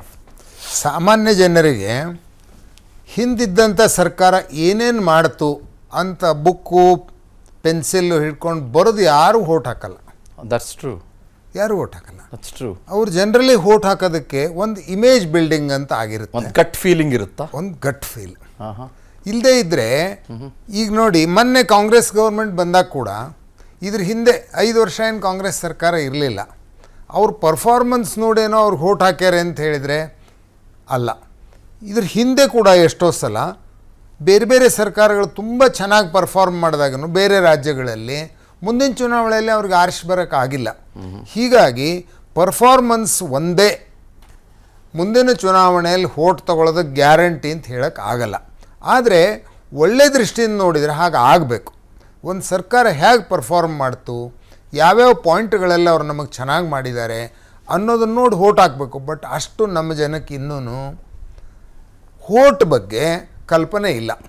ಒಂದು ಧಾರ್ಮಿಕವಾದಂಥ ವಿಚಾರಗಳು, ನನಗೇನು ಮಾಡಿದರು, ಮುಜೆ ಕ್ಯಾ ಮಿಲ, ಒಟ್ಟಾರೆ ಸಮಾಜಕ್ಕೆ ನಮ್ಮ ಊರಿಗೆ ರೋಡ್ ಬಂತು ಅಂತ ವೋಟ್ ಹಾಕೋರ್ಗಿಂತನೂ ನನಗೇನು ಸಿಕ್ತು ಅನ್ನೋದನ್ನು ನೋಡಿ ವೋಟ್ ಹಾಕೋರ ಸಂಖ್ಯೆ ನಮ್ಮ ದೇಶದಲ್ಲಿ ಜಾಸ್ತಿ ಇದೆ. ಆದರೆ ಈಗ ರಾಜ್ಯ ಸರ್ಕಾರಗಳು ಇಷ್ಟೆಲ್ಲ ಕೊಡ್ತಿದ್ದನ್ನು ಕೂಡ ಇದನ್ನು ನೋಡಿ ಮುಂದಿಂದು ಕೂಡ ಜನರೆಲ್ಲ ಹೋಗಿ ಕಾಂಗ್ರೆಸ್ಗೆ ವೋಟ್ ಹಾಕ್ತಾರೆ ಅಂದರೆ ಆಗಲ್ಲ. ಅದು ಒಂಥರ ಮಿಶ್ರವಾದಂಥ ಭಾವನೆ ಜನರ ಮನಸ್ಸಿನಲ್ಲೇ ಆಗಿರುತ್ತೆ. ಅಂದರೆ ಯಾರಿಗೆ ಯಾವ ಕೆಲಸ, ರಾಜ್ಯ ಸರ್ಕಾರದವರು ರೇಷನ್ ಚೆನ್ನಾಗಿ ಕೊಡೋದು, ಕೇಂದ್ರ ಸರ್ಕಾರದವರು ದೇಶದಲ್ಲಿ ಒಳ್ಳೇದು ಮಾಡೋದು, ಕೇಂದ್ರ ಸರ್ಕಾರದಿಂದ ಜಗತ್ತಿನಲ್ಲಿ ನಮ್ಮ ಬಗ್ಗೆ ಅಭಿಮಾನ ಹುಟ್ಟಿಸೋದು ಮಹತ್ವದ್ದು, ರಾಜ್ಯ ಸರ್ಕಾರಗಳು ನಮ್ಮ ಮನೆ ಹತ್ರ ಲ್ಯಾಟ್ರಿನ್ ಕಟ್ಸ್ಕೊಡೋದು ಮಹತ್ವದ್ದು. ಇಷ್ಟರ ಮಟ್ಟಿಗೆ ಜನರಿಗೆ ಯಾರಿಂದ ಏನನ್ನು ಬಯಸಬೇಕು ಅನ್ನೋವಂಥ ಕಲ್ಪನೆ ಇದೆ. ಭಾಳ ಸ್ಪೆಸಿಫಿಕ್ ಬರ್ಕೊಂಡು ವೋಟ್ ಹಾಕದೇ ಇದ್ರೂ ಜನರಿಗೆ ಯಾರು ಯಾವುದಕ್ಕೆ ಬೇಕು. ಹೋದ ಸಲ ಚುನಾವಣೆಗಳದನ್ನು ರವೀಂದ್ರ ರೇಷ್ಮೆ ಅವರು ಭಾಳ ಸ್ಪಷ್ಟವಾಗಿ ಹೇಳಿದರು. ಒಂದು ವರ್ಷದ ಹಿಂದೆ ಆದಂಥ ಚುನಾವಣೆಗಳಲ್ಲಿ ಕಾಂಗ್ರೆಸ್ಗೆ ಇಷ್ಟು ಬಹುಮತ ಬಂದಂಥ ಕರ್ನಾಟಕದಲ್ಲಿ ಮುಗಿದಂಥ ಇಲೆಕ್ಷನ್ ಮುಗಿದ ಕೂಡಲೇ 25 ಪಾರ್ಲಿಮೆಂಟ್ ಸೀಟು ಕರ್ನಾಟಕದಲ್ಲಿ BJPಗೆ ಬರುತ್ತೆ. ಓಕೆ, 173 ಅಸೆಂಬ್ಲಿ ಕ್ಷೇತ್ರಗಳಲ್ಲಿ BJPಗೆ ಲೀಡಿಂಗ್ ಇದೆ. ಆದರೆ ಮತ್ತೊಳಗೆ ಅದೇ BJP ಇಲೆಕ್ಷನ್ ನಿಂತಾಗ 173 ಬಿಡಿ 73 ಬರಲಿಲ್ಲ. ಅಂದರೆ ಜನರ ಮನಸ್ಸಿನಲ್ಲಿ ಪ್ರಜಾಪ್ರಭುತ್ವದ ಈ ವ್ಯವಸ್ಥೆಯಲ್ಲಿ ಕೇಂದ್ರದಲ್ಲಿ ಯಾರಿರಬೇಕು, ರಾಜ್ಯದಲ್ಲಿ ಯಾರಿರಬೇಕು ಅನ್ನೋ ಒಂದು ಸ್ಪಷ್ಟತೆ ಇದೆ. ಈಗ ಹೋದ ಸಲ ಇಷ್ಟೆಲ್ಲ ಹೋರಾಟ ಮಾಡಿದ ಮೇಲೂ ಕಾಂಗ್ರೆಸ್ ಕಳೆದ 2 ಚುನಾವಣೆಗಳಲ್ಲಿ, ಪಾರ್ಲಿಮೆಂಟ್ ಚುನಾವಣೆಗಳಲ್ಲಿ ವಿರೋಧಿ ಪಕ್ಷವಾಗಿ ರಿಕಗ್ನೈಸ್ ಆಗಕ್ಕೆ ಬೇಕಾಗುವಷ್ಟು ವೋಟ್ಗಳನ್ನು ಪಡೆಯೋಕ್ಕಾಗಿಲ್ಲ. ಅಂದರೆ ಸೀಟ್ಗಳನ್ನು ವೋಟ್ ಪಡೆದಿದ್ದಾರೆ, ಇಲ್ಲ ಅಂತಲ್ಲ. ಅಂದರೆ ಒಂದು ನೀವು ವಿಸಾವಿಸ್ ಮೋದಿ ವಿರುದ್ಧ ಯಾರೀಗ ದೇಶದಲ್ಲಿ, who is your candidate? Rahul ಅಂದರೆ ಅದು BJP ಸ್ಟ್ರಾಟಜಿಯಿಂದನೋ ಅವರೇ ಮಾಡಿದ ತಪ್ಪಿನಿಂದನೋ ಒಂದು ಆಬ್ಜೆಕ್ಟ್ ಆಫ್ ರೆಡಿಕ್ಯೂಲ್, ಮಜಾ ಮಾಡಲಿಕ್ಕೆ ಒಂದು ಹೆಸರು ಅಂತ ಕೂತ್ಬಿಡ್ತು. ಅಂದರೆ ಅಷ್ಟರ ಮಟ್ಟಿಗೆ ಕೇಳದಿದ್ರು. ಇದು ಡೆಮೋಕ್ರಸಿಯಲ್ಲಿ ಒಳ್ಳೆಯದಲ್ಲ, ಬಟ್ ಹಾಗಾಗಿದೆ. ಮೋದಿಯವರ ಹೈಟ್ಗೆ ಸರಿಯಾಗಿ ನಿಲ್ಲುವಂಥ ಇನ್ನೊಂದು ವ್ಯಕ್ತಿ ಯಾರು ಅನ್ನೋದನ್ನೂ ಕೂಡ ಇಲ್ಲಿ ಬಿಂಬಿಸದೇ ಇದ್ರೆ ನಾವು ಆಮೇಲೆ ಡಿಸೈಡ್ ಮಾಡ್ತೇವೆ, ನಮ್ದು ಅಲಯನ್ಸ್ ಇದೆ, ಒಂದೊಂದು ರಾಜ್ಯದಲ್ಲಿ ಒಬ್ರು ಇದ್ದಾರೆ ನೀವು ಹೇಳ್ಕೊಂತ ಹೋದ್ರೆ ಜನ ನಿಮಗೆ ವೋಟ್ ಹಾಕಲ್ಲ. ಆಮೇಲೆ ಅಧಿಕಾರ ಬೇಕು, ಚುನಾವಣೆ ನಿಂತ್ಕೊಳ್ಳೋದು ಇಲ್ಲ ಅಂತಾರಲ್ಲ ಇಂಡಿಯಾ. ಆಗಲ್ಲ. ನೀವು you should prove as a good party and also as a good leader, singularly good leader. ಅದಿಲ್ಲ. Right sir. ಆಮೇಲೆ ಅಧಿಕಾರ ಬೇಕು, ಹೊಣೆಗಾರಿಕೆ ಬೇಡ ಅನ್ನೋರು ಕೂಡ ಬಹಳ ಜನ ಇರ್ತಾರಲ್ಲ. ಮಹಾಭಾರತದ ಕಾಲದಿಂದ ಸಂಭವಾಮಿ ಯುಗೆ ಯುಗೆ, ಒಂದೊಂದು ಯುಗದಲ್ಲಿ ಒಂದೊಂದು ಅವತಾರ ಸ್ವಾತಂತ್ರ್ಯ ಪೂರ್ವ ಭಾರತಕ್ಕೆ ಮಹಾತ್ಮ ಗಾಂಧಿ ಅವರು ಅವತರಿಸಿದ್ರು. ಸ್ವಾತಂತ್ರ್ಯ ನಂತರ ಭಾರತಕ್ಕೆ ಜವಾಹರ್ಲಾಲ್ ನೆಹರು. ನನಗೆ ಇವತ್ತಿಗೂ ನೆನಪಿದೆ, ಮೇ 28, 1964 ನೆಹರು ಅವರ ನಿಧನದ ಸುದ್ದಿಯನ್ನು ಹುಬ್ಬಳ್ಳಿ ಸಂಯುಕ್ತ ಕರ್ನಾಟಕ ಯುಗಪುರುಷ ನೆಹರು ಇನ್ನಿಲ್ಲ ಅಂತ ನಾವು ಆಗ್ತಾನೆ ಹೈಸ್ಕೂಲ್ ವಿದ್ಯಾರ್ಥಿಗಳಾಗಿದ್ವಿ. ಯುಗಪುರುಷ ಅನ್ನೋದ್ರ ಅರ್ಥ ನಮಗೆ ಅವತ್ತು ರಿಜಿಸ್ಟರ್ ಆಗಲಿಲ್ಲ. ನನ್ನ ಪ್ರಕಾರ ಕಳೆದ 30 ವರ್ಷಗಳ ಯುಗಪುರುಷ ಡಾಕ್ಟರ್ ಮನಮೋಹನ್ ಸಿಂಗ್. ಮನಮೋಹನ್ ಸಿಂಗ್ರ ಮೌನ ಕ್ರಾಂತಿಯಿಂದಾಗಿ ಇವತ್ತು ನರೇಂದ್ರ ಮೋದಿಯವರು ಭಾರತ ಪ್ರಪಂಚದ 5ನೇ ಬಲಿಷ್ಠ ಶಕ್ತಿ ಅಂತ. ನಿಮ್ಮ ತಲೆಮಾರಿನವರೆಲ್ಲ ಜ್ಞಾನಾಧಾರಿತ ಆರ್ಥಿಕ ವ್ಯವಸ್ಥೆ ಫಲಾನುಭವಿಗಳು ನೀವೆಲ್ಲ.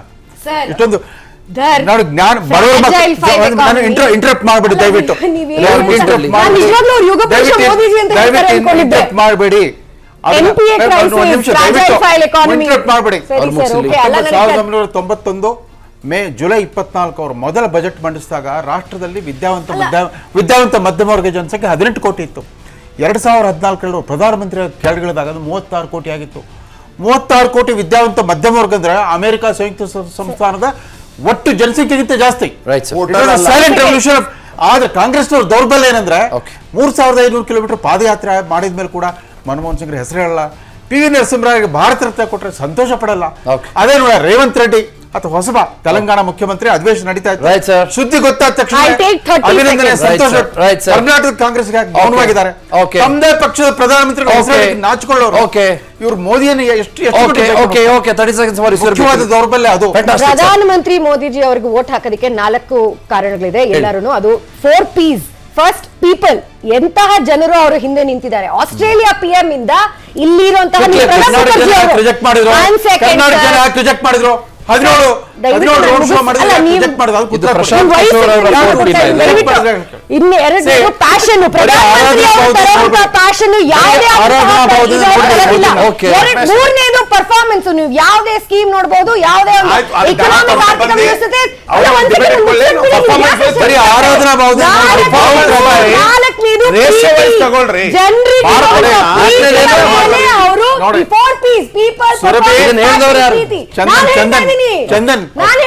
ಪ್ರಧಾನಮಂತ್ರಿ ಮೋದಿ ಅಲ್ಲಿ ಒಂದು ನಿಮಿಷ, ದೇಶವನ್ನ ತಮ್ಮ ಹೊಸ ಆರ್ಥಿಕ ಚಿಂತನೆ ಮೂಲಕ ಇಷ್ಟೊಂದು ಶ್ರೀಮಂತಗೊಳಿಸಿದ್ರು ಮನಮೋಹನ್ ಸಿಂಗ್. ವ್ಯಕ್ತಿಗತ ಪ್ರಾಮಾಣಿಕತೆ ತಪ್ಪಿದು.